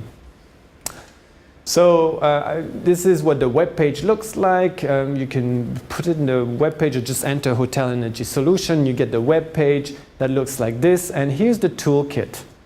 It's called the e-toolkit. You click on that. It's in different languages. And you get a page that looks like this. You've got to create an account. That's what I've done. And because I didn't have one, so I registered, I put my name and so on, and then I've got an account. So then I logged in, and as I said, I've started. You've got your questionnaire that you have to fill, and it tells you how much time it's probably going to take you, especially if you have all the information available to you about your property. So the first part is quite generic. It's asking you about the type of, you've got a different type of hotels that you can list yourself in. As I said, I've created just a fake hotel for it. I said I'm an urban hotel which has got quite high occupancy in a month where there's conferences, often January, March, and perhaps October, December, but I'm a bit seasonal, so I'm not so much business because I'm urban. So I said I do conferences. I put a number of guest nights sold. I put my equivalent in staff that I have. Then I've got some information about my building, the year I was constructed, the last year of refurbishment. Again, these are just numbers that I've invented, so it's not a real property. It's asking you what type of building you are. So are you a detached or are you attached to someone else? Because of course, in terms of insulation, it makes a big difference if you have connecting walls to another property or not.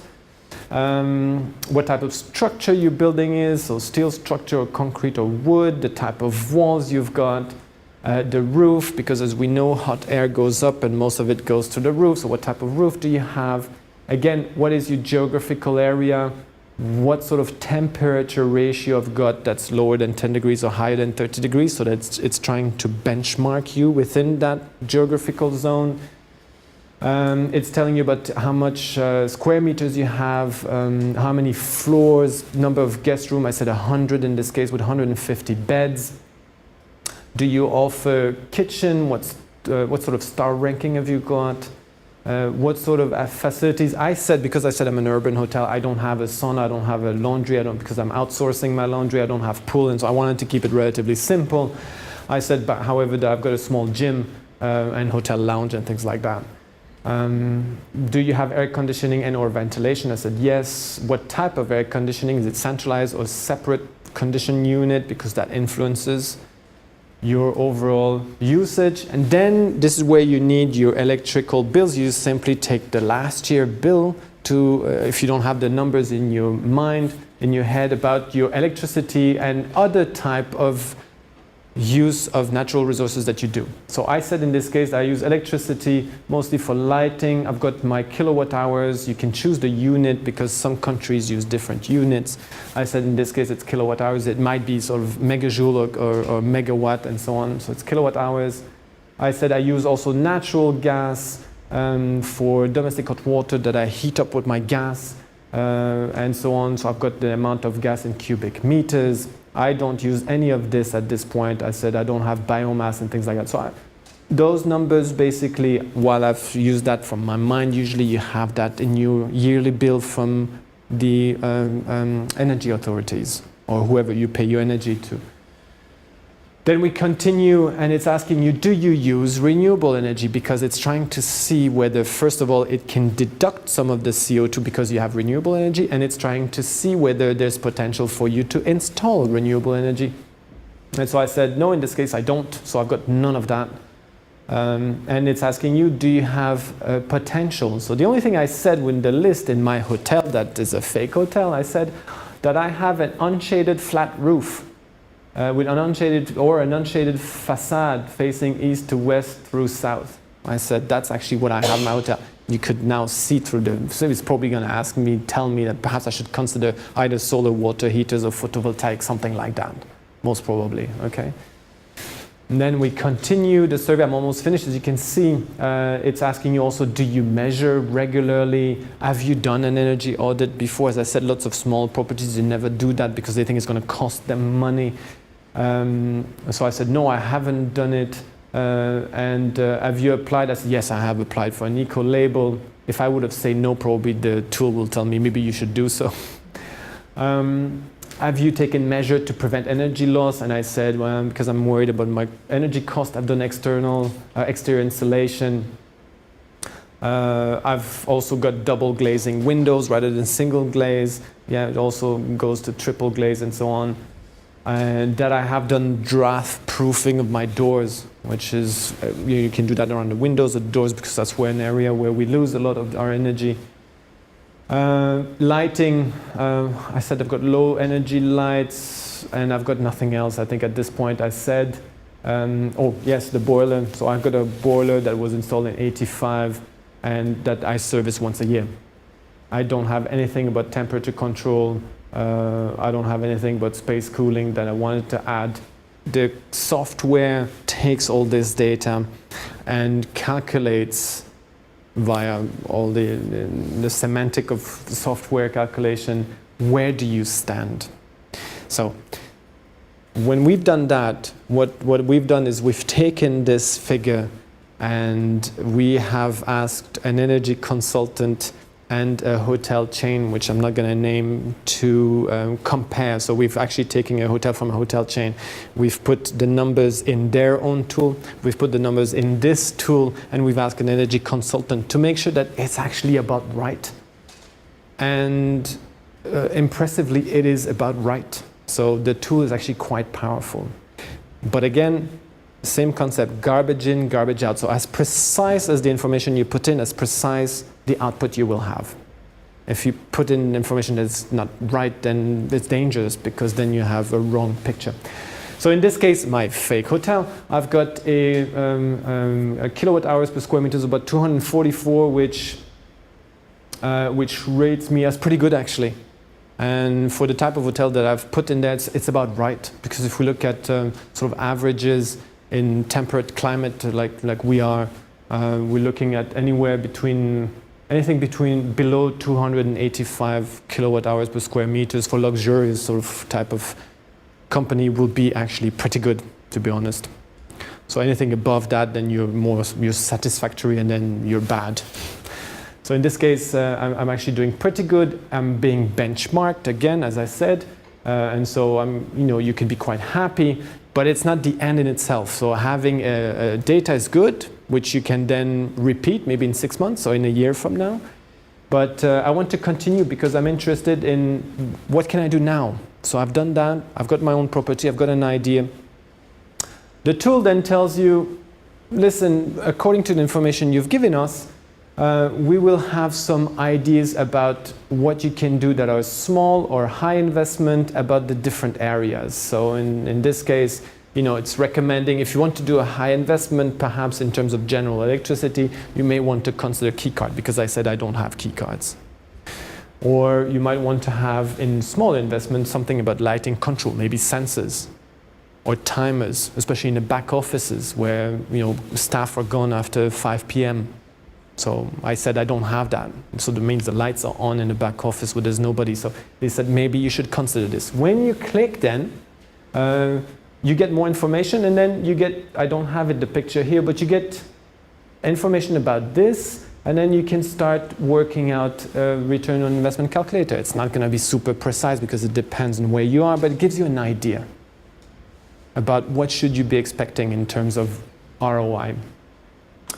And then you continue, and then at the bottom here, you've got also carbon footprint figures. So in this case here, I've got 186 tons of CO2 for the year. I mean, it's basically from my operation, this is what I've put up in the air, 186 tons of CO2. What can you do with this? You could say, well, I'm going to offset that amount. What? I'm going to try, first of all, you would try to reduce it for the following period, but you could decide as a hotel to offset it. I don't know what to tell you about offset program. You understand what offsetting is? It's basically you're going to buy your way out, more or less. You're going to say, okay, I've got my 186 tons. They're already out in the air. And so what can I do with this? I don't know. I'm going to plant trees, for example, to sequester some of that CO2, because that's what trees do. Or if you don't want to actually physically go plant tree, then you give money to an association that does it for you.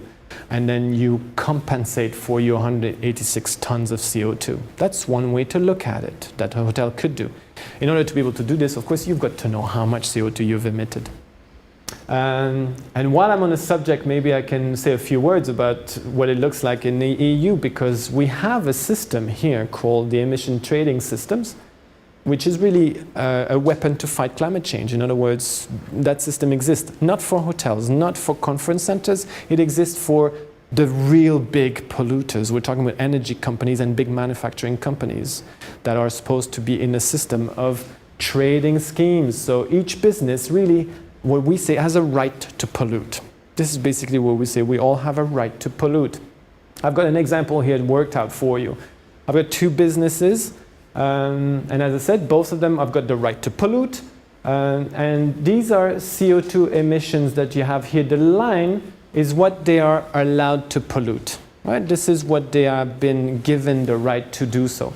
This company B here has polluted, not all of it. They've actually polluted less than, they emitted CO2 emission less than they were planning to. So therefore, they haven't used all their emission rights. And so what they do is they can take those certificates and sell it to a company that actually has emitted more than they were allowed.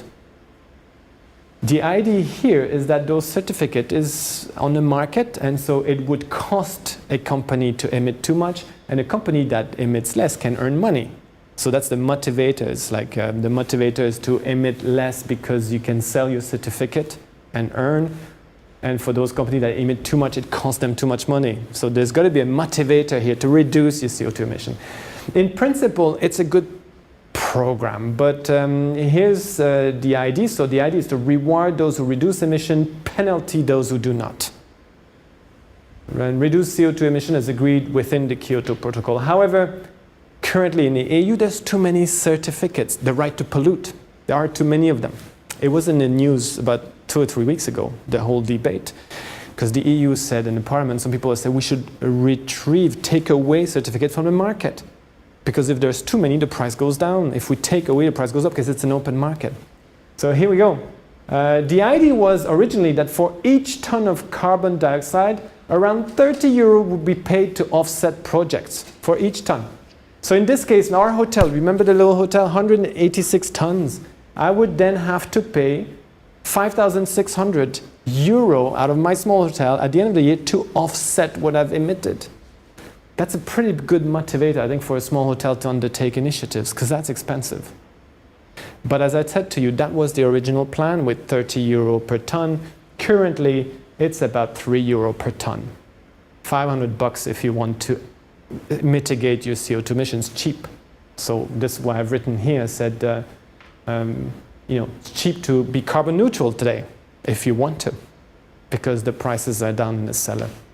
So far, the ETS includes only large CO2 producers, so the manufacturing plants, energy companies. However, the opinion I have, and many have, is that it is not a matter if the service industry will be required to offset its emission, but when. So the idea is, it's not, is it going to happen? Now it's the big polluters, but how about us? Because we're in comparison, we're smaller polluters. That the question is often is not if, it's just when it's going to happen. Okay, I'm going to skip this here. I wanted to ask you what you think of such. First of all, I've asked you before, but have you heard of such software before? This hotel energy solution, is that new as well to you? Also from the Hotel Association, is that new as well? You see, this is where some of the communication work hasn't been done properly, perhaps, because really it is meant to be a EU-wide launch and project, which I think can be quite beneficial, but it hasn't been the case so far. So that's quite interesting. I think for small properties, this could be quite interesting because you don't involve any cost at this point to do your self-audit. To be very honest, I think if I'd be running my property, I would probably do something like this and then only get a consultant in to see what can be done, right? To actually have professional advice. But this is a pretty good way to benchmark your property and see how well you're doing. Okay. Is that good? Can I move on to best practices? Yeah? I've got lots of stuff to show, sorry. Okay. All right, so what I've decided to do as well,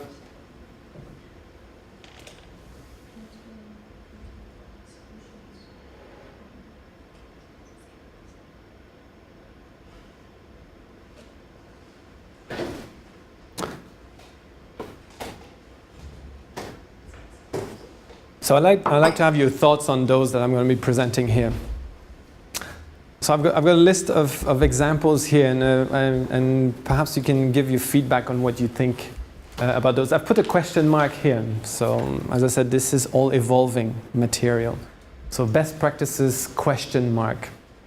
And so I've got a series here of circle, and I'm going to go through those with examples of actual hotels and other facilities which you may find interesting.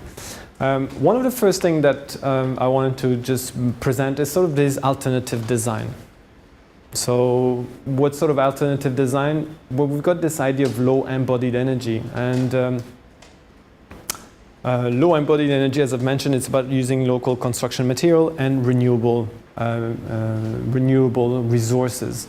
And so if you can see here, this is an example which I think is quite fascinating. The pictures are sort of taken at night, so you don't really see too much, but this is a Chewton Glen treehouse in the UK. And usually when we think of tree houses, we think sort of children and sort of not necessarily luxury.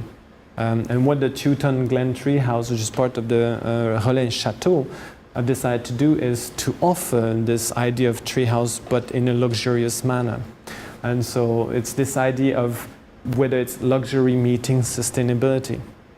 By using local construction material, I don't know if you can see, but this is all wooden panels, and same here. This is wood that comes from the local forest. This is a low embodied energy construction, similar to the banyan tented villas. I mean, this is another idea of low embodied energy, because what you have is tents, but it's tents where you have also all the luxury service that you can think of. It is this sort of new trend of glamping. I don't know if you follow this a little bit, but right, it's sort of you sort of combine this idea of camping, if you will, but in a glamorous manner. And these are people that have got the means. They're perhaps young professionals that want to have luxury, but don't necessarily feel like they want to go to a very stuffy 5-star traditional hotel. They want to have an area where they can still have the social network going. That's fairly important. They want to have the services, but they don't want to have the fluff around it. And so glamping is a form of, there's actually quite a bit of money out there for that type of accommodation. And so that's a form, if you will. So it's this idea of where simplicity meets luxury meets sustainability. It's almost like an oxymoron, yeah? You've got lots of simplicity, luxury, and sustainability, but it is a little bit like that. Those are alternative design, which I think are interesting. And of course, this one I showed this morning, so I can skip that one as well. On the complete other end of the scale, we've got alternative design that are low, zero, or plus energy hotels.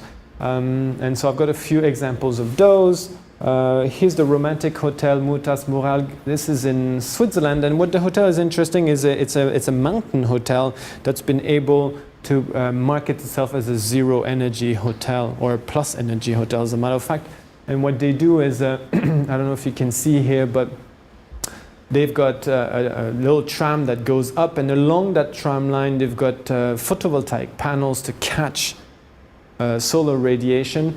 They've got panels on the side of the windows, and they've got geothermal heat via heat pumps. So what they do is they create the power, they can store some of the power and retrieve it when they need it. And with this, they actually are generating more than what the hotel needs. They're in an energy plus concept, which I think is quite interesting. I don't have pictures of their rooms, but their rooms actually also looking very wood-like. So lots of the, from the local forest. So they basically wanted to show that it is possible to do that in a mountain area as well. And the Derac Hotel wants to show that it's possible to do that in a city landscape as well. And so again, a high embodied energy. In other words, it needs a lot of input, but they've got zero output. There's zero energy, zero emission. This is the Derac Hotel, Campo de Fiori in Munich, zero energy hotel. They are in an urban setting. They've got solar heating, photovoltaic system, use of waste heat, high thermal insulation, aluminum glass building envelope with triple glazing windows. To build such a property requires massive amount of energy, embodied energy. But to operate it, they are at zero energy. They don't require any energy. So this is the idea of also design in an urban setting. This I've mentioned a little bit about marketing efficient hotel. This I find is always interesting for whoever is from the Crown Plaza. We've got nobody here from Crown Plaza, but you probably have heard of the Copenhagen Towers. They've got solar panels and all of that, but this is a bit of a gimmick with pedal power to reduce carbon footprint. Pedaling the bike for an hour would produce 100 watts hour in 6 minutes. 10 watt hours are produced and qualify the guest for a free meal. And so who would not want to do that? Go on a bike for 6 minutes and get a free meal. I certainly would do that. So I thought this is interesting in raising the awareness about the issues. This is a bit of a, as I said, it's a bit of a gag, but actually it does the trick. This is what they want to do. It's about raising the awareness and in the bracket sort of educating their customers. I've got also the E-Cube. Unfortunately, it's a short videos. Maybe you can simply put, because I cannot play the video here, but simply the word E-Cube. E-Cube is actually a tool. It's for refrigeration in kitchens and so on, so freezers.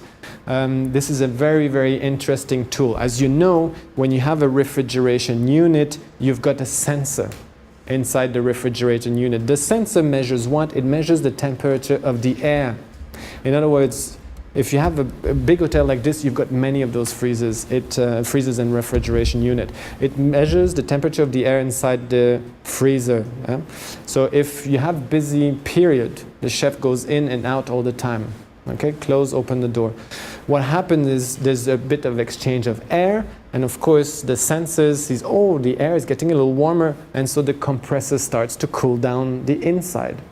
However, these short changes often does not influence the temperature of the food, because food has got a different mass than air. Okay, food is a heavy mass, air is a light mass. So the food itself, temperature of the food, will not change for a long time. Even if you open the door in and out, right? The air will change, but the food will remain at its temperature. The compressor measures the air, so it goes on all the time. It goes into cycle. E-Cube is a little tool that you put on top of those sensors, and it mimics food. In other words, it mimics what the temperature of the food is and not the temperature of the air. And in other words, you're going to reduce the number of compressor runs. It's a bit technical, but I want to present to you because actually I know that Radisson has actually implemented it in lots of their hotels, in Ramada as well. And there is another hotel chain in Dubai that's implemented it, and he shared the numbers with me. The engineer calculated that hotel, so actually a large hotel chain, they did a pilot test with those E-Cube because they didn't trust it at first. This is why you should look at the video, but they didn't quite trust it. So they, for 3 days, they installed those E-Cube on the sensors and the freezers. And normally, they had half of their freezers and refrigerators with and half without. The compressor cycle to refrigerate the unit, without the E-Cube, it runs about 2,534 minutes in those 3 periods. And with the E-Cube, it's about half the time. And you're still refrigerating exactly the same your food, but you've reduced by half the time. So, I mean, if you have only one freezer, one refrigerator, maybe it doesn't make much of a difference, but if you're a large hotel chain, it does. And so he said, okay, fair enough, it's good, let's install it. So he's installed 214 E-Cubes, so he's got 214 freezers, refrigerators, at a cost of €30 each. The total investment was €6,420. He's calculated that in energy alone for that first year, he saved €75,000 just from installing that tool that mimics the food rather than the air in their freezer and refrigerator. So I think, and there's quite a bit of that happening. It's worth to look at the website and get interested perhaps. Okay. Waste management. Again, so much that can be done here. One of the big things that I have is actually with food waste. It's one of my pet peeves actually, because we've got so much problem with food and so on, and I quite dislike the idea of having so much food waste in our operations. So what can you do with food waste? The first idea would be to reduce food waste period in the first place, but of course it's very difficult, isn't it, when you have a Sunday brunch and your brunch goes from 11 till 3 and people come at 2:30. So what should the brunch look like? Should it be full or should it be half empty? All right. In most places it will be as nice looking as what it is at 11 and as full and so on, but of course it's crazy when you think about it, because lots of it will just end up in the garbage. And we're very restricted within the EU what we can do with food leftovers. Basically, we can't do anything. We can't give it to animals, we can't give it to humans, we can't do anything anymore with food. So one of the things that these companies, such as ReFood, is just one of those companies, is simply to use that waste. And so in this case, ReFood, basically what they've done across, they've got those anaerobic digesters. They've taken the food, so 400,000 tons of food and kitchen waste to be processed in an eco-friendly way. So 1 ton of organic waste in the fermenter will produce about 150 cubic meters of biogas, which is converted in 350 kilowatt hours of electricity and heat. In this way, ReFood currently generates sustainable energy for more than 40,000 average size households from food waste. These are the bins that you probably know if you work with this, and they use everything. They use kitchen, food waste, bread, bakery, fruit, vegetables, bones, fat, meat, and so on. That all goes to the anaerobic digesters. So this is quite interesting, and I think worth to look in. Some other interesting hotel. This is the Orchid Hotel in Mumbai. It's a 5-star property that has taken the step to be a zero garbage policy, to have a zero garbage policy. In other words, there will be no garbage. There's always something, you know, but they will use composting, for example, for the food waste and things like that. So what is interesting is because it is a luxury property, and we often think the luxury property, and it's very difficult with luxury to combine luxury and sustainability. This hotel is trying to show you the other way around, and many of those hotels will have what we call extra workers. So the Mount Nelson Hotel is a privately run business in South Africa, and they've got their own workers, plus they have another 100,000 workers. These are the small worms. And they produce a massive amount of compost that they use for the gardening to grow their plants and herbs and vegetables around the property. And the text is quite interesting because it says, despite spending their time in the dirt, worms, so it's a wormery, worms do not harbor any bacteria or viruses harmful to humans and are completely free of parasites. They eat harmful organisms and excrete beneficial ones in their droppings. According to the spokesman, all leftover scraps and organic matter from Mount Nelson's breakfast buffet, afternoon tea spread, and dinner are eaten and processed by the earthworm family, turning it into top-notch soil conditioner. How about the soap? What to do with the leftover soap? Obviously this hotel doesn't because it's got dispensers, but many hotels have got leftover soap. Are there a system in place to use those soap, recycle those soap, and so on? In many places around the world there isn't. In some places there is. This is an interesting initiative. It's very US based, but the initiative is called Global Soap Project. It's the person behind the initiative is someone that has suffered in some part in Africa from health issues and sanitation issues, and has had the chance to study in the US and notice the amount of soap that's being wasted, which is quite unbelievable, to be honest, the small soap. And he started an initiative to simply ask the hotels to give him the soap. So that waste became a resource for him, melted the soap again, and built new bars of soap and shipped it into Africa for people to use it. So it's a way, you know, you can look at both sides of the situation, but it's a way to, you know, as I said earlier before, for someone's waste is someone's resource. So I quite find this interesting, the Global Soap Initiative. Sometimes I talk to students and I say to them, in luxury property, it is interesting to see that we have equated luxury with small of everything, small bottles of shampoo and small bottles of soap and small bottles of conditioner and small soap, and everything's got to be small and all in plastic wrap. And often this is what luxury is trying to pretend to be. That's why we've educated the guests, really. We've educated them over the years that small little of everything is a sign of luxury. But I think those times are passé. I mean, really, this is not anymore. Usually students tell me, yeah, but it's a matter of individualization. We individualize a service by having small of everything. But I think this is quite passé, to be honest. And when I tell them, why don't you have dispensers and things like that, of course, there's always the issue of labor cost to refill the dispensers and things like that. And they say, yeah, dispenser is good, but you can only have that sort of in lower not in luxury. So I wanted to show them that it's definitely possible in luxury, of course. So I've taken the Greenwich Hotel here, this is Robert De Niro's New York Hotel, which is a very fancy property, and they use refillable shampoo, conditioner, liquid soap containers just like they do here. no problem. And they say, yeah, okay, but that's an individual hotel. Of course they can do that. I say, okay, fair enough. Then let's go to Aloft Hotel by Starwoods, right? I've got a picture here of the room. Here we go, we have our dispensers. So it is possible. We can redefine what luxury is really and go away perhaps of too much plastic. Water management is another big subject. So what are a good example or interesting example here? So I've decided to take an example in the Maldives because of course it's such a beautiful, beautiful region. So this is the Soneva Fushi resort. The Soneva Fushi has written quite a bit for our book as well about their water initiative. Why? Because that's what the water looks like there. It is beautiful. For them, it's just like, you know, you perhaps with the green forest or someone in the Alps with the mountains, something that's what people come from. It's just beautiful. And so, of course, the hotel has got a zero water discharge policy.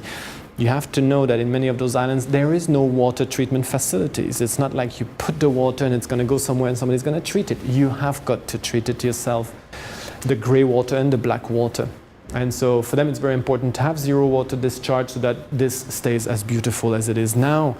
And so they treat their water, on-property water drinking treatment. Of course, they use glass bottles and they obviously promote it as well. Now, for the big lovers of glass bottles, I decided to present to you as well this hotel chain, which is the Protea Hotels. The Protea Hotels is one of Africa's largest hotel group, has decided to go completely plastic bottle free. Enough of this plastic garbage. Because plastic bottles, while most people have got a relatively good conscience using it because they say it's going to get recycled anyway, fact is less than 20% of all those plastic bottles do get recycled. Most of it end up in a landfill, which eventually end up in the ocean, which eventually is being eaten by fish because they think it's plankton, or by birds and we eat the fish after. So it's nonsense, right? Lots of it is nonsense. Plus, let's face it, I didn't want to say this, but a plastic bottle just doesn't look very good. I didn't open it because I didn't want to. I'm a bit anti-plastic bottles. Nothing against those companies, but really I think you know, the recycling of those bottles is the problem itself. The amount of water needed to recycle a bottle is more than the amount of water that's in there.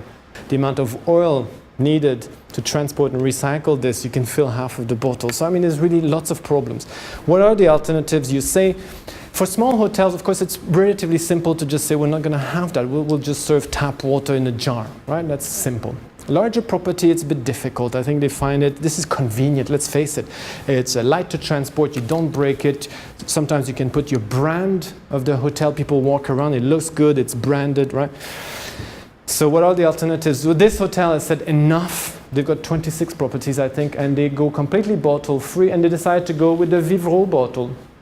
And I don't know, this is a conference room, as you can see, and to me, this looks very sharp. If I go into a conference room, I've got glass bottles that are closed, you know, with this metal, and right, so you open, and they've got their own filtration system. They simply clean, refill the bottles. This is in a restaurant, this is in a conference room, this is the refilling station, and it just looks very sharp. And that, to me, is a redefinition of what luxury is, and not the plastic bottle. So I thought this was interesting. It doesn't have to be those bottles, it can be some other system, but in principle, this is the right way to go probably, because we can reuse and reuse and reuse and reuse and reuse constantly those bottles. How about landscaping and outdoors? Now this is where it gets a little bit tricky with pools. I've decided to present to you this natural swimming pool. I know that in urban setting it's close to impossible, I realize that, but I want to present anyway for whoever is ever deciding on a pool to think about natural swimming pools. So I've got two examples here. This is the Lindegarten Hotel, so it's a small property in Austria, and you can see that they have built the deck around the pond, and they have a filtration system which involves rocks and plants.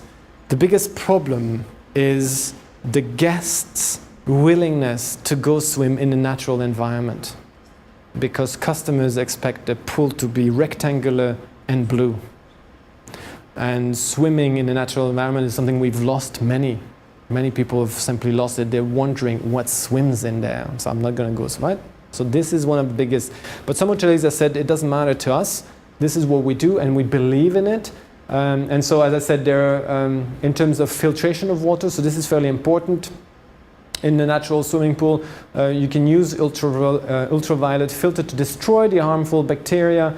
And then if you see here, you've got this is quite interesting because they have built a rectangle.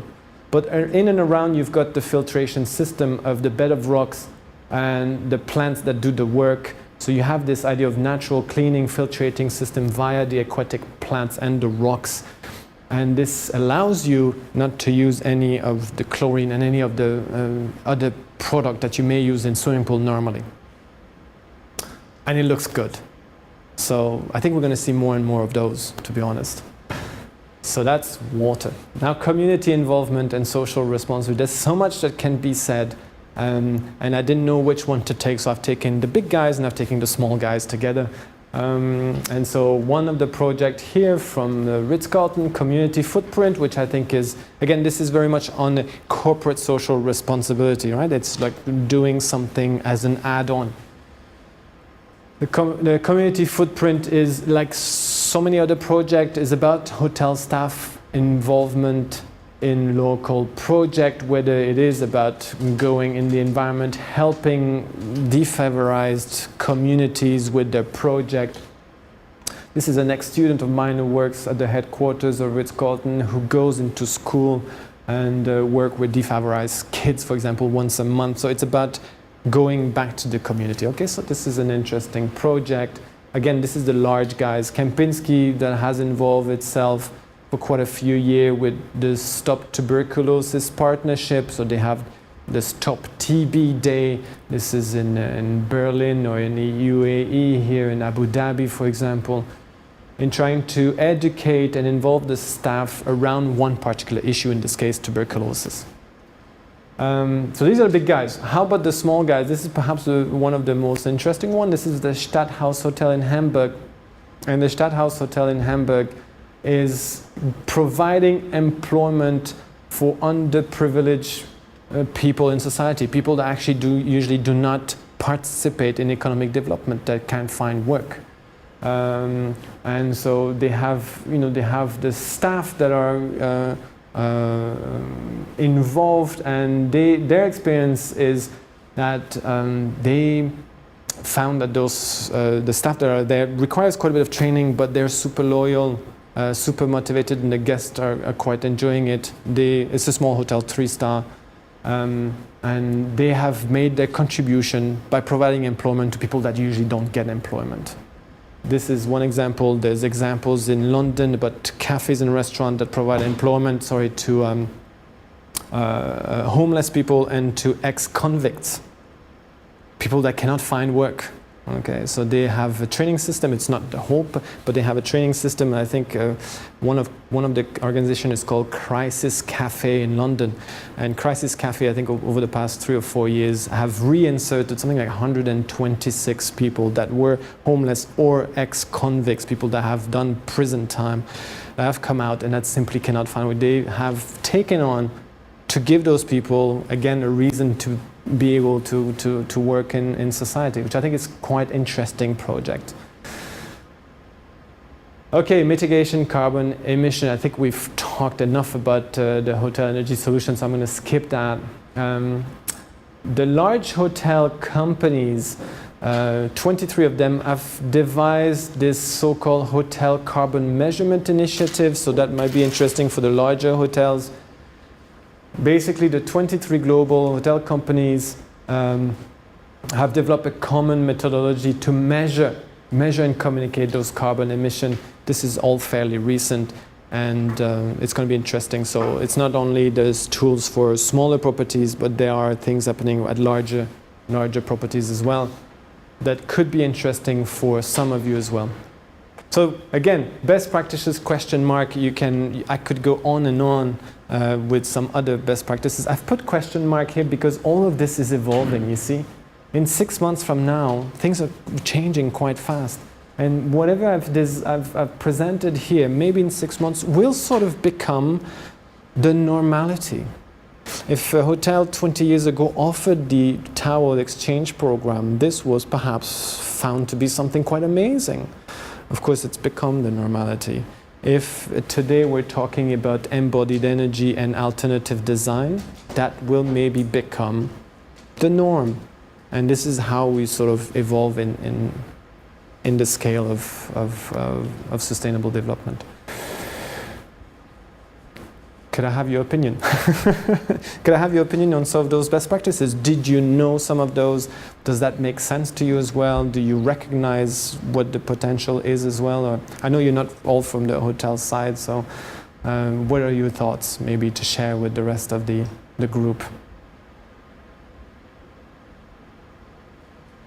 New things? How about natural swimming pool? What is any potential for? I know Radisson is a bit difficult because you're in a city setting, but do you see this as being something possible for even large? Because those are all small properties.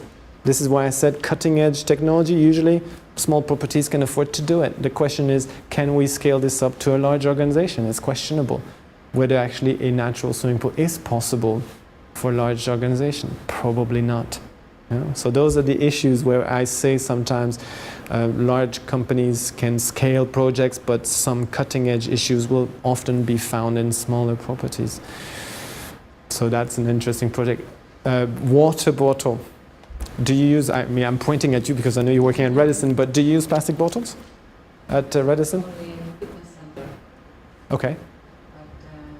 but otherwise glass bottles. You use glass bottles, okay. And any reaction from the customers? No, it's normal practice, really. I don't think you... No directions. No. No, it's normal practice and it's perfectly fine. So the spa is because of safety issues, probably. Yeah, breakage and so on, yeah. Yeah, that's understandable. I mean, you know, if you have a situation like this, I think people understand this. But I don't know who else. In a conference center, what is your experience? Do you work mostly when you actually undertake conference with conference center or go to hotels? What is your experience? Is mostly plastic, or do you have also sort of so and so? They ask from the customer what the customer requires. What the customer requires, okay. So this is driven by the customers. And what do customers say? Quite often, unfortunately, they take the cheapest one. Which will be plastic bottles. So there's a cost issue, you see. There's a cost issue driven to that.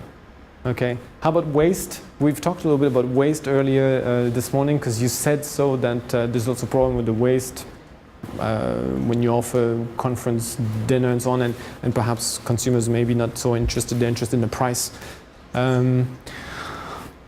Do you see this as being potential sort of waste management in terms of anaerobic digesters? Did you know about anaerobic digesters before?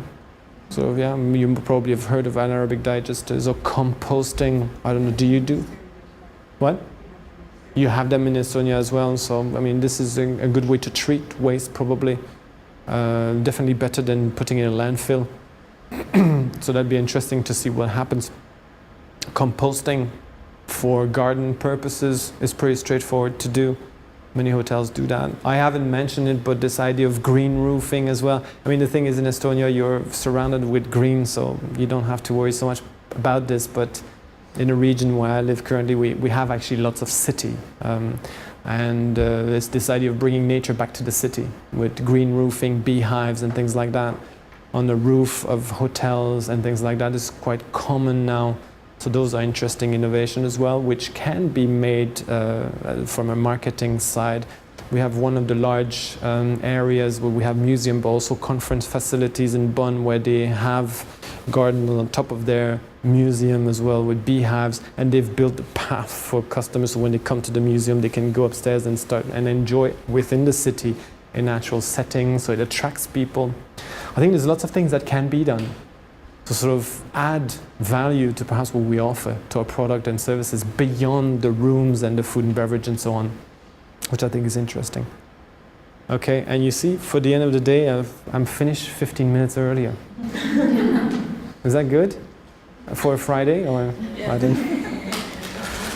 Okay, so I'll be around for a few more minutes because I have to pack up my stuff. I've got business cards as well if you want to stay in touch, or if you come to my region and so on. I'd be definitely interested in having you coming to visit my university as well. And stay in touch if you want to. Also, those professional networks are always good, LinkedIn and so on. And so I hope this was sort of enjoyable, useful, give some food for thoughts perhaps about your sort of own decision for your business. I know that I was quite heavy on hotels, and I know it's a minority of hoteliers in the room. I didn't expect that, so. But I still hope it was relevant to you and interesting. And with this said, I wish you a good weekend. Thanks very much for your attention. Thank you.